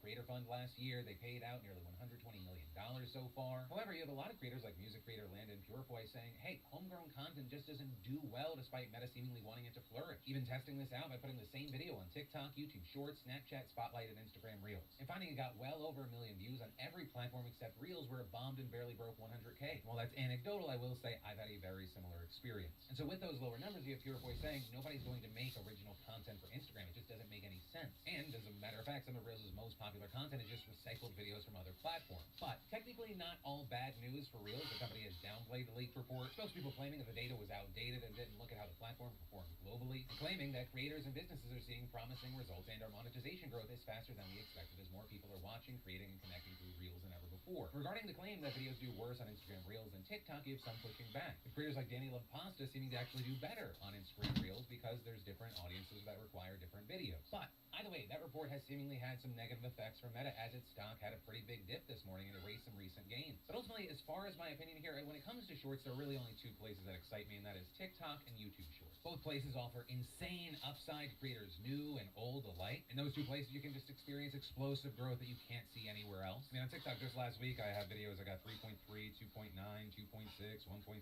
3.1, 7.6 million. On YouTube, the views are way more scattered, but we had a video that about Elon Musk who did like over 5 million views. And while monetization pretty much everywhere sucks for shorts, I think these 2 places are going to figure it out the best soon. Personally, I think that YouTube is going to figure out monetization around shorts first as far as a better situation. TikTok hopefully will then be forced to have something better than the creator fund. But all of that brings me to my 2 final points. 1, if you are a creator or you want to be a creator, get on those 2 platforms ASAP and just start posting. Those places are your best shot for growth. And 2, I will stand by my previous claim that I said, I think it was last week, TikTok will reign supreme as long as messy TikTok continues to exist. Which, on that note, a lot of y'all love me sharing one of the latest videos from my messy TikTok group chat. So I figured we could experience the newest video in the group chat together.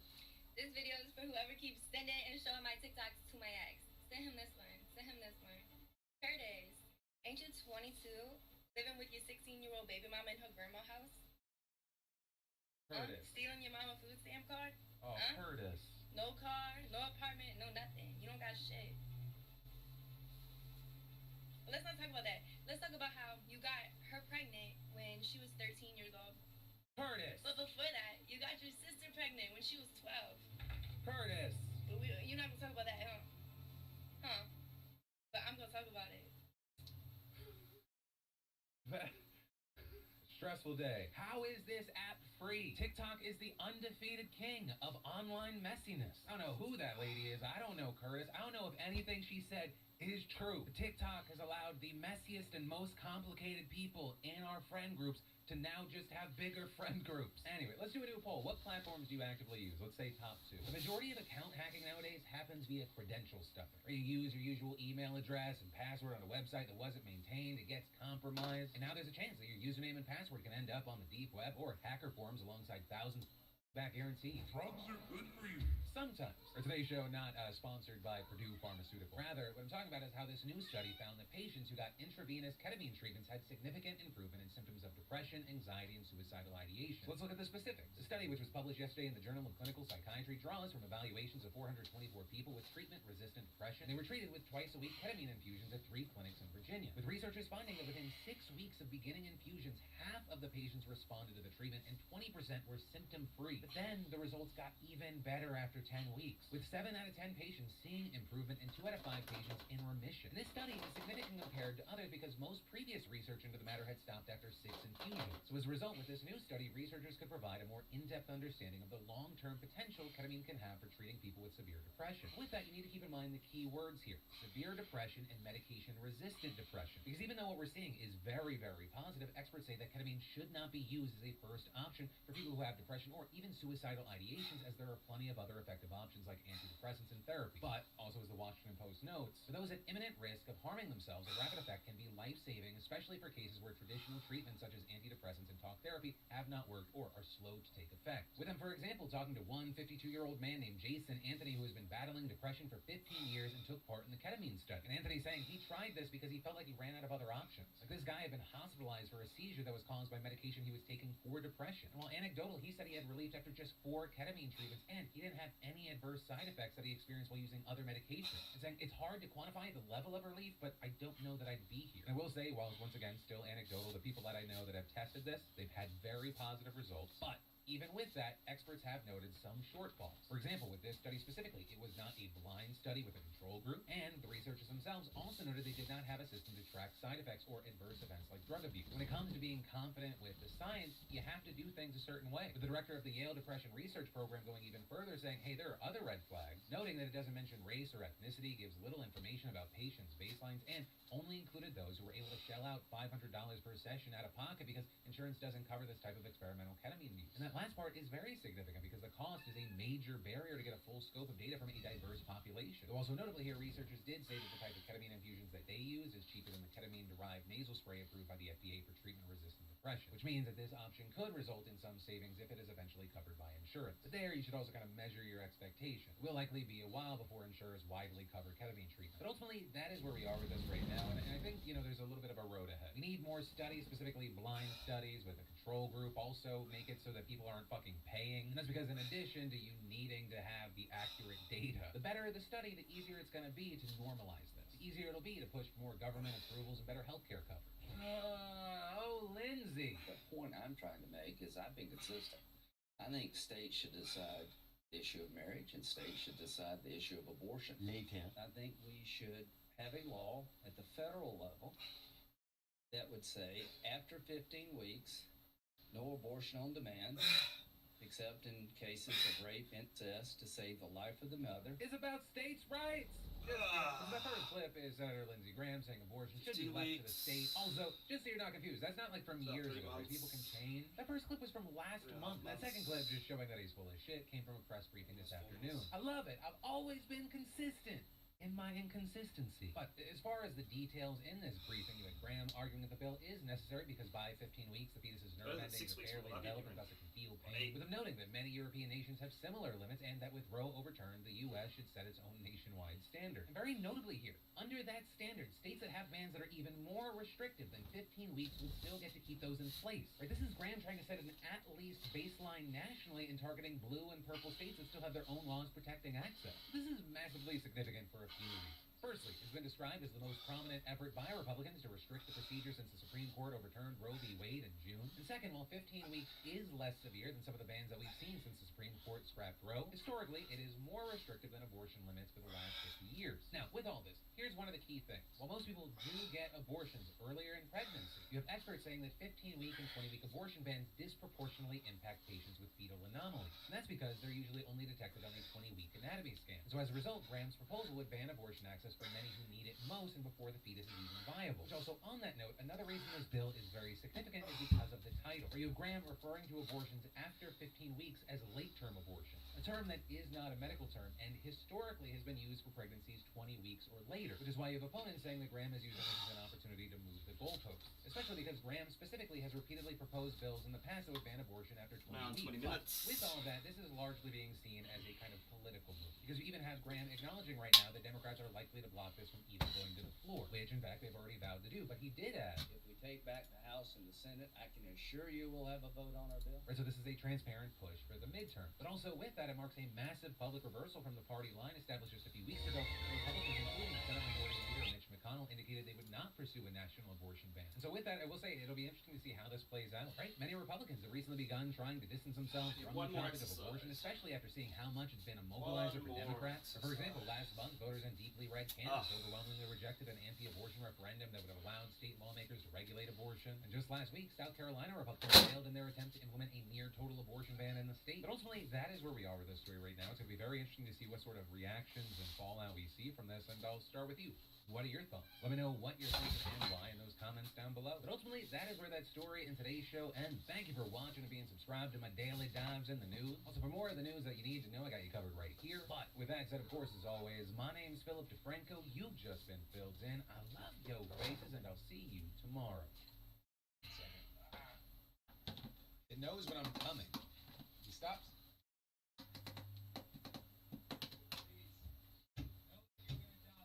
I will. I will for the next 10 minutes. That fucking cricket. I'm gonna listen to Joe Rogan, talk to his doctor, his physician. I like listening to medical stuff. It's inactive learning, I guess. Active learning? Inactive? Passive learning. Yeah. Plus, it's only 10 minutes, so that's an easy thing to mute if they DMCA me. Nice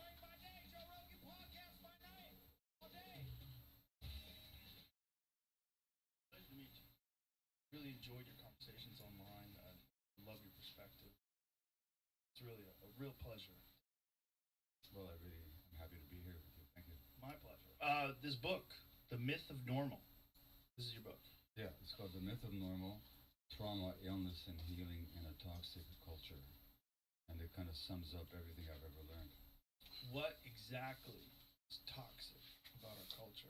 Is that a too big a question? No, it's the... Oh, wow, okay. It's the central question. Yeah. If you imagine you're a microbiologist in a laboratory growing microorganisms in a petri dish, that's called a culture. You know, you put in a brew and with the right nutrients and the microorganisms thrive and they multiply. But if a lot of them start getting sick, and a lot of them start dying, you'd say this is a toxic culture. Now, if you look at what's happening in North America now, there's an article in the New York Times 10 days before we speak of a teenager being on 10 different psychiatric medications. 10 different psychiatric medications. More and more kids are being diagnosed with ADHD, with anxiety, with depression. The rate of childhood suicide is going up, and everybody's saying, what's going on here? Why is this going on? More and more people are getting autoimmune disease, mental health issues, the overdose crisis in the States. Over 100,000 people died of overdoses. Either we assume that these are all accidents and sort of blows of misfortune, or we get that there's something about this culture that's fomenting so much illness. 70% of American adults are on at least one medication. 70? 70, yeah. 40% are on about 2 at least. That's a toxic culture. There's all kinds of... Now, I could talk about what makes it that way, but when I talk about toxic culture, I'm talking about its impact on the people who inhabit it. So, this toxic culture, are you just talking about the overall way human beings communicate? Is it the way we're being raised? Is it the foods we eat? Is it everything? It's all that. It's all. And salient amongst them, how we raise our kids. What about how we raise our kids? Well, if you look at how human beings evolved over millions, really, of years, and hundreds of thousands of years, and even our own species has been on the earth for about 150, 200,000 years. For all that time, until the blink of an eye ago, we lived out in nature in small band hunter-gatherer groups where kids were raised communally. So that it wasn't just an isolated nuclear family or an isolated mother or father. It was grandparents and uncles and aunts and the whole community. It takes a village, as the saying goes. It takes a whole community. Now, children also were picked up when they cried. In fact, they were never even put down. They slept with their parents. They were breastfed for 3 or 4 years. In today's society, and I can start even before then, already we know that stresses on the pregnant women have a negative impact on the infant, physiological impact on the infant's brain development. It's not even controversial. In our society, we don't pay attention to women's emotional needs when they're pregnant, and we don't pay attention to the child's emotional needs. So the child needs to be held and accepted unconditionally. Now, in our society, we actually tell parents not to pick up the kids when they're crying. Yeah. And that is an insult and a trauma to the child. And that has an impact on the child's trust in the world, sense of safety, sense of belonging, how they feel about themselves. You know, in the book I talk about my mom, and I talk about my own infancy in Budapest, Hungary, as a Jewish infant under the Nazis.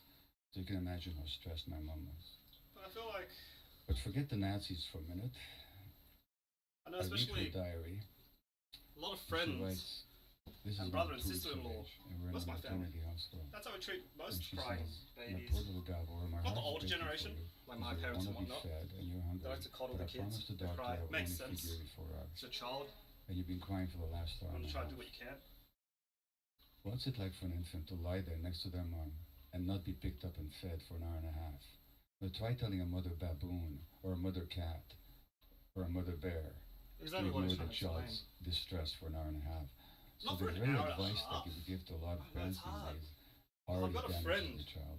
Where's that advice coming Consistent from? crying baby. Who are the experts And they that tried thought that it was a advice. good idea to And the not kid would pick cry up to a children point when where they're crying? they'd probably It's suffocate been going on themselves for if they didn't get any about attention. 100 years.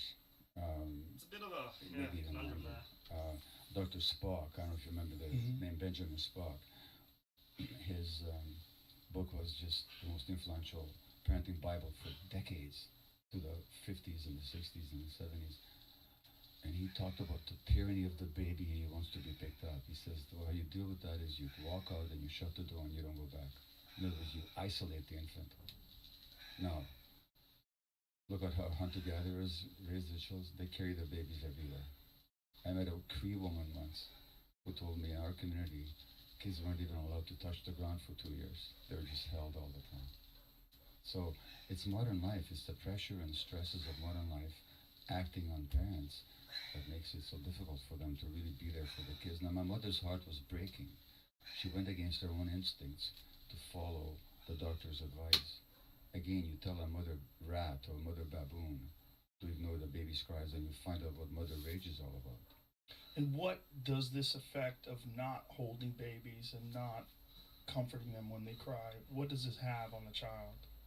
Well, let's say you're my friend, okay? And you come to me for help as an adult, and I ignore you. What's the impact on you? What are you going to believe? I don't know. I mean, if you ignore me, I'm gonna take into account what the rest of the world says. You might, but what would you believe about my attitude towards you? I would think you're ambivalent. Yeah, and I You don't don't care. care? Exactly. That's Yeah. exactly the impact on the child. Not consciously, but unconsciously, the child makes the assumption that there's something wrong with me. I'm not lovable. The world is an unsafe place because we learn about This is hard because the guy's a doctor. our worlds through how we interact with our caregivers. That's the template. I feel mean, if you ever that's raised always a been the puppy struggle dog, between you researchers know and that how you treat therapists, that little and then everything in infant between. animal has a huge impact. Therapists is in what dealing kind of a with creature real life problems like actual they're gonna patients. develop into. Researchers dealing Human with beings are the same. In fact, even more so. optimal data. Because we're more dependent and more helpless than the average animal is. So we need that care and that connection even more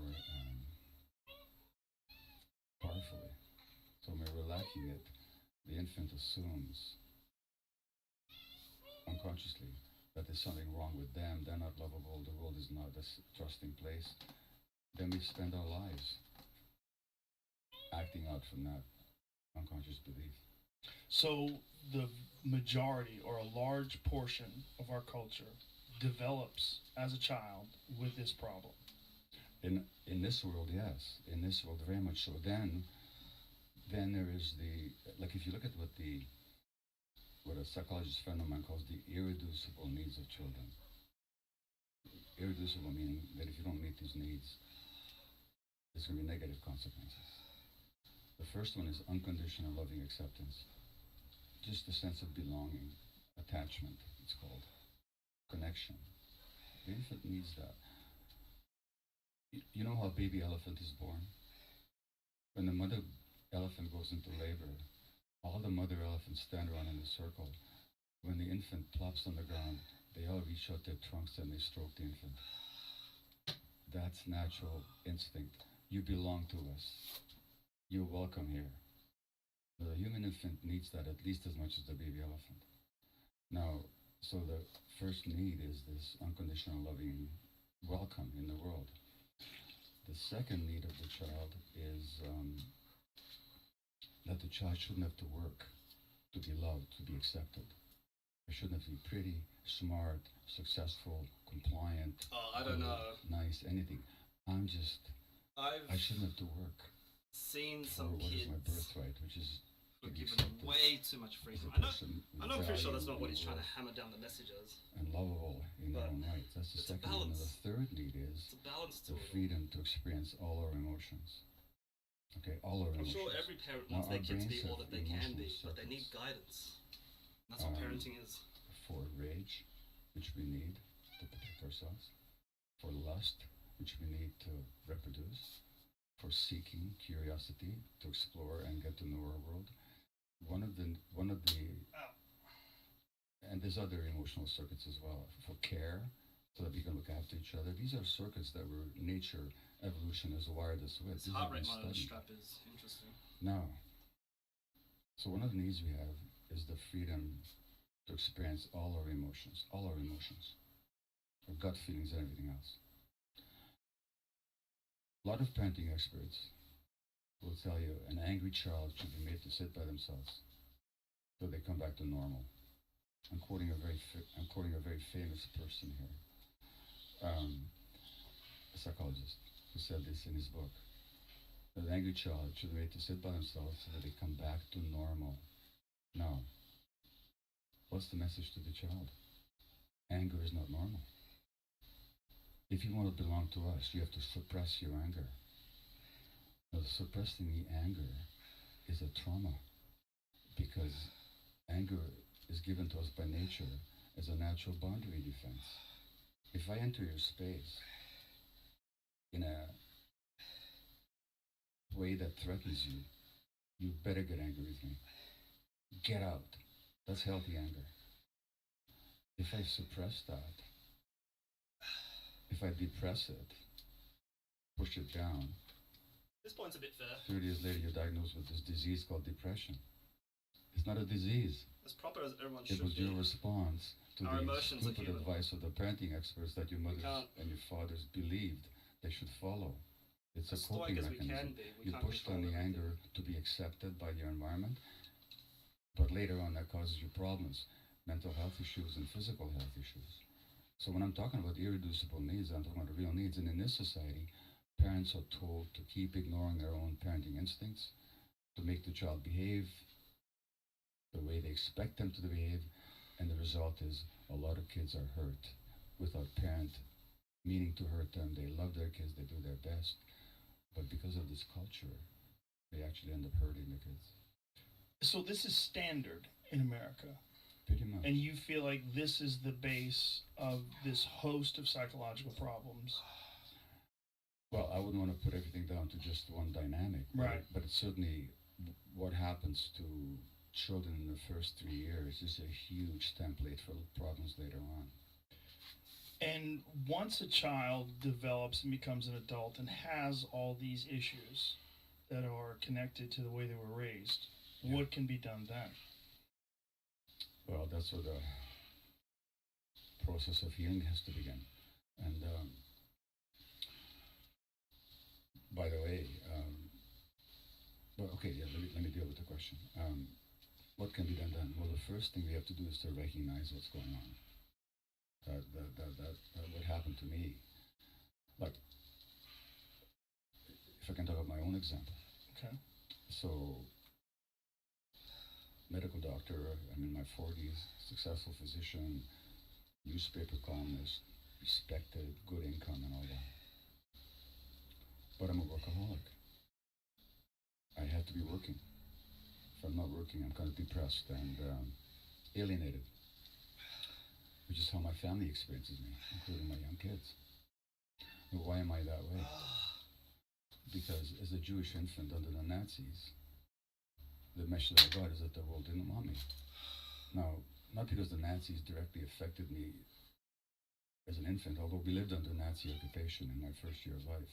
So my mother was, our life was under daily threat. In the book, there's a painting of my mother and I with her wearing a yellow star.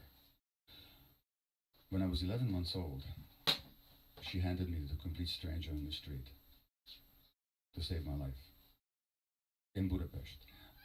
I stood on that very pavement just a couple of months ago when I visited my birth city. So she gives me to the total stranger to convey me to some relatives in hiding because she thinks where we're living, I'm not going to survive another day. So she does this to save my life. But what message do I get? I don't know that they're Nazis. I don't know that my mother's passing me on to a stranger to save my life. What sense do I get? I'm being abandoned. I'm not wanted. I'm not lovable. Well, if you're not lovable, if you're not wanted, one of the things you can do is to go to medical school. Because now they're going to want you all the time. And every day you get to prove to yourself how important you are, how much they want you, and how essential you are to everybody's life. What message do my kids get when daddy's not around all the time?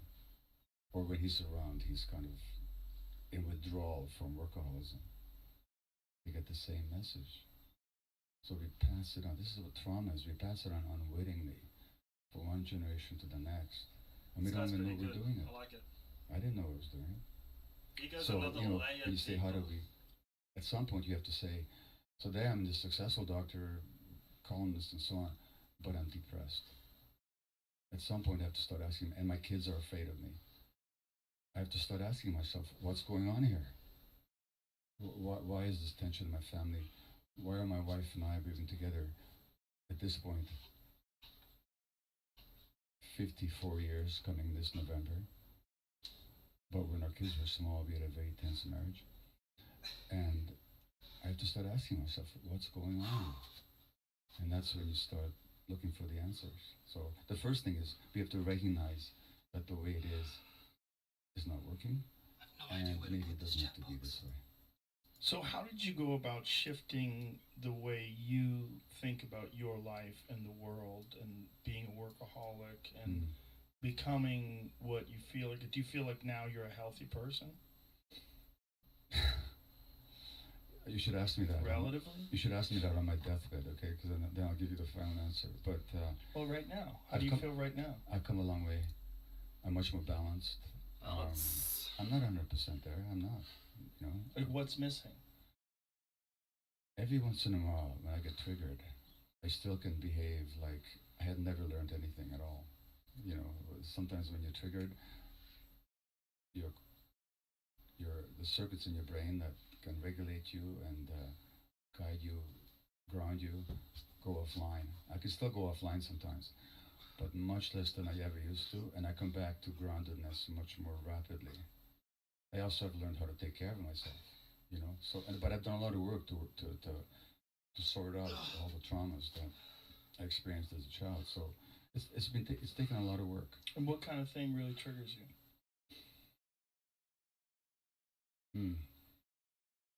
When I'm not understood. When you're not understood, when really? When I'm not seen, when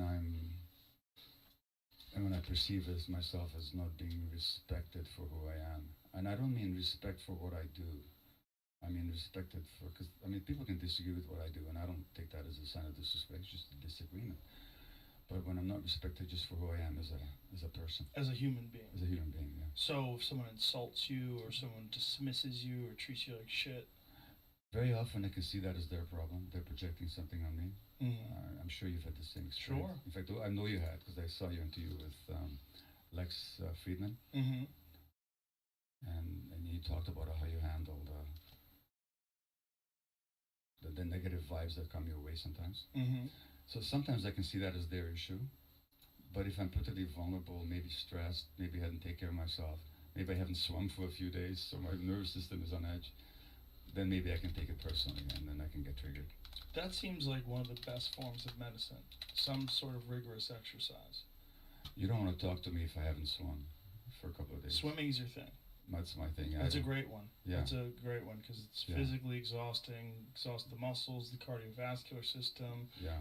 The mind gets in that meditative state of constantly stroking and constantly kicking. And you have to breathe, don't you? Mhm. It's like a, Yep. you know, and so I do that 50 minutes, an hour a day, and it makes a huge difference for me. Mm. And when you do that, do you do it with the intent of enjoying it, or do you do it saying that this is the necessary work I have to do, or is it a combination of both? For me, it's enjoyable. I look forward to stretching out my body in the pool and just getting that rhythm, as you say, going, Mhm. getting the breathing going, and just notice the thoughts. Oh, next week I'm going to be on Joe Rogan, you know, and notice that those thoughts come and go, but Mhm. not stay with them. Just watch the video in my mind as I swim, you know. Yeah. So you recognized at I'm pretty much how done. old were you when you Just recognized that you really had a problem? You half had an to hour, do much something. left. I was in Should my stop early here, 40s, early to mid I missed that on 40s. Monday, so So what were the Make it a first bit steps worth that you it. did to try to come out of that? And I just noticed I didn't listen to just some of this. evolve your process. Yeah. I will answer. I'm not 100% there. I'm not. You know. Like what's missing?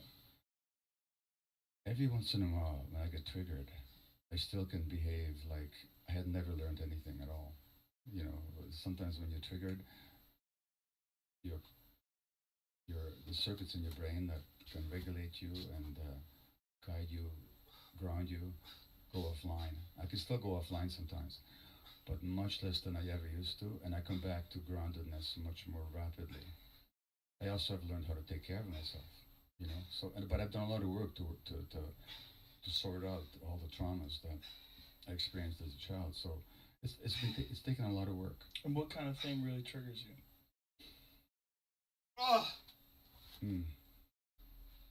When I'm not understood. When Well, I'm you're not not understood. when, Really? when I'm not That's when it gets seen, 200. and That's my OCD when for I working perceive out. as myself as not I wanna being get to a good number. respected for who I am. But I And I feel don't it's- mean respect for what I do. I mean respected for, because I mean people can disagree with what I do, and I don't take that as a sign of disrespect. It's just a disagreement. But when I'm not respected just for who I am as a person, As a human being. as a human being, yeah. So if someone insults you or someone dismisses you or treats you like shit. Very often I can see that as their problem. They're projecting something on me. Mhm. I'm sure you've had the same experience. Sure. In fact, I know you had, because I saw your interview with Lex Friedman. Mhm. And you talked about how you handled the negative vibes that come your way sometimes. Mhm. So sometimes I can see that as their issue. But if I'm particularly vulnerable, maybe stressed, maybe I hadn't taken care of myself, maybe I haven't swum for a few days, so my nervous system is on edge, then maybe I can take it personally, and then I can get triggered. That seems like one of the best forms of medicine. Some sort of rigorous exercise. You don't want to talk to me if I haven't swum for a couple of days. Swimming's your thing. That's my thing. That's a great one. Yeah. That's a great one because it's Yeah. physically exhausting, exhausts the muscles, the cardiovascular system. Yeah. The mind gets in that meditative state of constantly stroking and constantly kicking. And you have to breathe, don't you? Mhm. It's like a, Yep. you know, and so I do that 50 minutes, an hour a day, and it makes a huge difference for me. Mm. And when you do that, do you do it with the intent of enjoying it, or do you do it saying that this is the necessary work I have to do, or is it a combination of both? For me, it's enjoyable. I look forward to stretching out my body in the pool and just getting that rhythm, as you say, going, Mhm. getting the breathing going, and just notice the thoughts. oh, next week I'm gonna be on Joe Rogan, you know, and notice that those thoughts come and go, but Oh, not stay with them. Just watch the video in my mind as I swim. You know? Yeah. So you recognized at how old were you when you recognized that you really had a problem? You had to do something. I would say I was in my early 40s, early to mid 40s, I would say. So what were the first steps that you did to try to come out of that and just evolve your process? Yeah. I will answer that, but I have to tell you as well that this is not separate from my medical work either, because in my medical practice I began to notice that who got sick and who didn't wasn't accidental. There were certain traumatic imprints in people who got physically ill and mentally ill, who got addicted and so on. So what I saw in medical practice kind of melded with what I experienced in my own life. So my steps were both to start talking to my patients and to find out about their lives.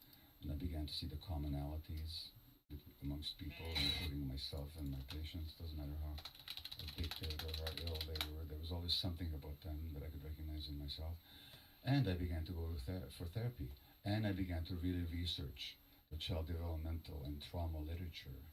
And the more I did, the more I learned. So, and then, you know, eventually, like you, I got into psychedelic work as well. That didn't happen until much later. But it was all that. And what psychedelic work did you do? And how did that help you?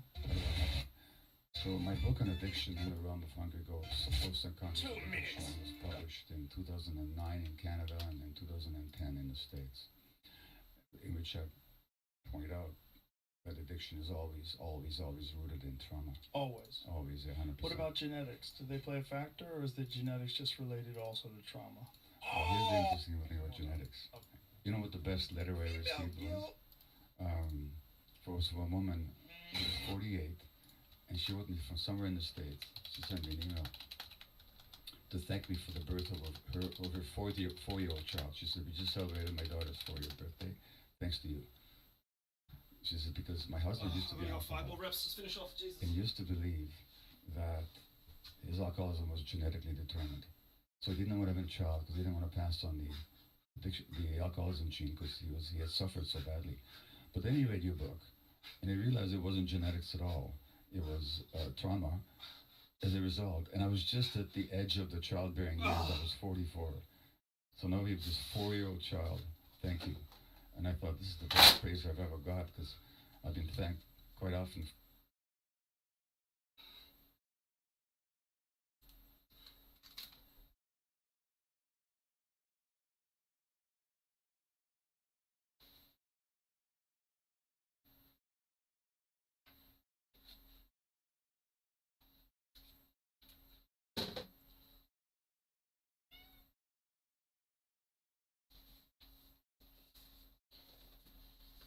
Alright, that's it for today. Man. What is it? Almost an hour and 50 minutes. I think that's enough to catch up for Monday. Did a bit extra. Hope I'm not extra sore tomorrow at work. That's the point. I only work out to 70-80% so I can continue doing what I want to do. I don't want to have a day where I'm like so busted up that I can't work out at all. Can't treat my patients properly. It's the worst part. There's days when I do so much legs, because I'm standing all day. There are those days where I do so much legs where, God bless, I can lean on my patients while I treat them and whatnot, so they can take some of that weight off my legs for me. But, you know, that's not how you want to be going in treating people.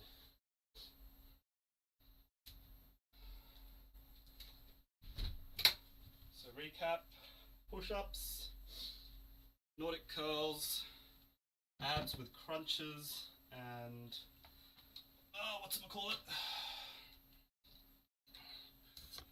crunches.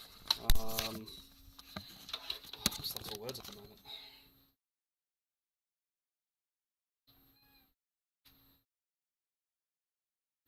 Crunches with a yoga ball, leg raises.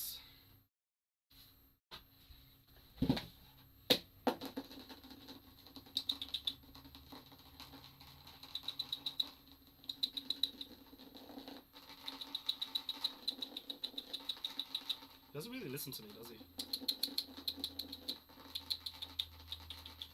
It's by my leg, asking for pats.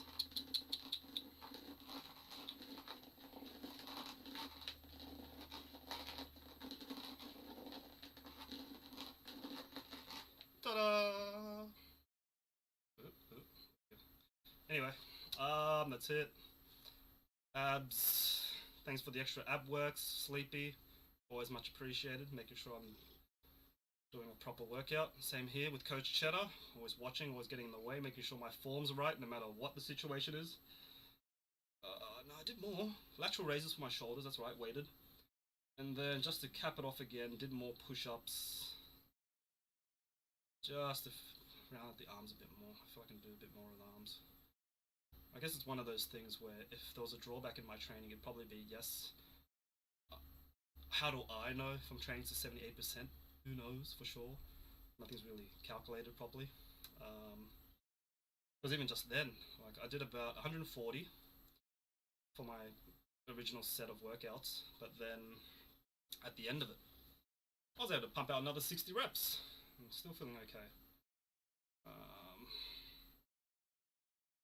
So there's things like that. It's hard to know for sure, but progress is progress. I'm not in competition. I'm not trying to get to a certain personal best or anything like that. It's a lifestyle. That's it. The results will come, whether it be little, whether it be big, doesn't matter. Results are still coming. It's not just about the results. It's about everything else that it does for me, for my mental well-being, for my diet, for my weight, hormone regulation, mental stress, sleep, exercise. Like I love this Facebook meme that I saw where it was like, any manual therapist, when we're prescribing exercise, that's the Trojan horse. That's just to get you started, because everything else that follows on with exercise are much more beneficial. Well, they sort of go in hand. Not saying it's more beneficial, but more comes out of it than what people just see from the outside, where it's just exercise, grueling work, and people think people just do it just purely for the aesthetics. My friend just showed their baby eating a sushi roll, and they didn't eat it from the ends. They ate it like right in the middle, like.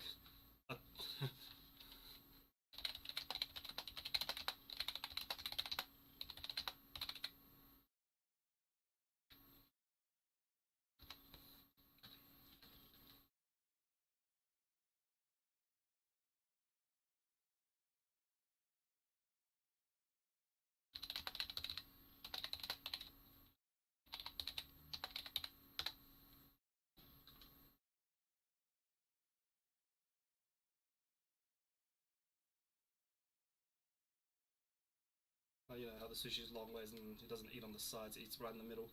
I know some people that I don't. There's not that many people that do that, but there are people that do that.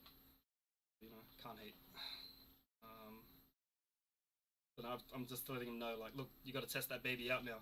Got to give him a taco, a Kit Kat, a rolled up bubble gum. Because those ones, there's a way to eat them, but people find other ways to infuriate the rest of the masses. But there's no right or wrong. It doesn't really matter as long as there's no wastage, I guess, in the end. Anyway, babbling on. I need to get lunch. I need to go have a shower. Be back on Friday morning. Like I said, I missed out on Monday purely because I just did not feel like it. I already said this at the beginning of the stream. But, you know, made up another day. And I made sure that day wasn't a complete waste either. I wasn't home, so just set up that chin-up bar. Did 10 reps in between every single time. It's always easy. The rest periods is the times when I'm in this chair or when I'm doing stuff. So once I get up, I'm well rested to do another set rep of 10. It wasn't until near the end where I was getting closer to sleep time where I was like, alright, did a decent amount throughout the day, let's make it worth it. So I pumped as many hours as I can right at the end, and then yeah, just left it. One of my biggest aesthetic goals is to get six-pack abs. Like, that's been my longest goal forever since my fitness journey. That's the most aesthetic goal, that's all. It's, goal's a goal. It's not, in a way, like, it's not what I put on a pedestal of, like, what I want to achieve. The best thing I've probably achieved out of all my fitness journey is, I can eat whatever I want. Like, I guess, put things in perspective, especially working in the medical field, to be able to go to a restaurant and pick whatever you want in the menu without any stress about what's in it. it's probably, I don't know, is that these first world problems I'm bringing up now? I don't know. But these are one of the things where like I can enjoy where a lot of other people with intolerances and whatnot, gluten, lactose, prawns, seafood, certain particular foods, where especially gluten, I think gluten's one of the big ones where when they go into a restaurant they have to vet everything that they see on the menu. They got to make sure, or else that person is just gonna have a wild time when they get home. But yeah, when it comes to the fitness journey, like all the rest, all the aesthetics, like they just come.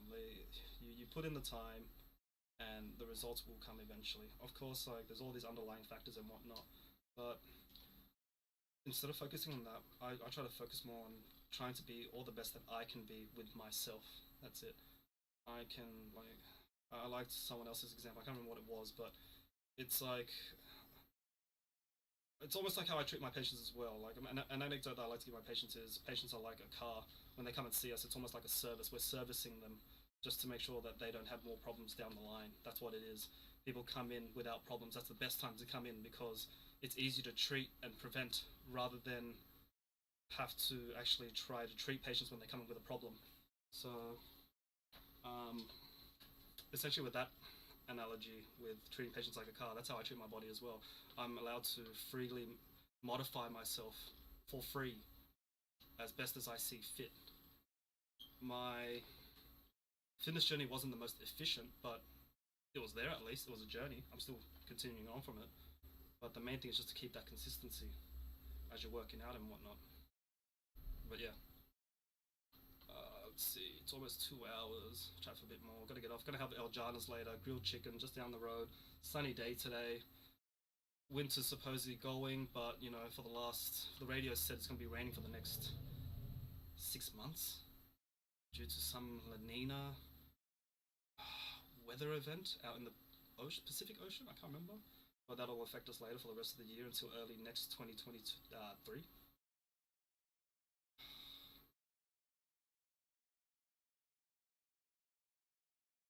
But anyway, why did I even go on that tangent for? I think I'm just trying to, just try to get people just to try to train and be the best that they can be. That's all. Do your best not to try to compare yourself with others. It's not that easy, especially if you're on social media and whatnot. You're always going to see optimal fitness, stereotypes, I guess. Don't worry about, like, that's their optimal. Find your optimal, is what I'm trying to say. Like, be all the best that you can be, that's all. Compare yourself not to the world, but to yourself, of how you were yesterday, and what you can be in the future. Because in the end, like, you're all you have, that's why. Yeah, you got your partner, family, and friends and everything and all that, but in the end, when it comes down to it, you are all you have. So, that's why, be comfortable with yourself first, before you try to get comfortable with others.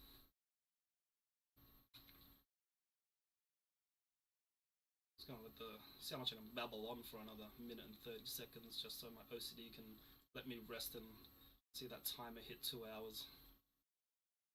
Chad is having a wild time. He doesn't get this many pets. He gets more pets from my missus because, yeah. Mrs. gives her all the love in the world. Me, on the other hand, is a very strict regime. Not allowed on the couches, beds, my table. Why? Read my description. I'm slightly allergic to cats and dogs.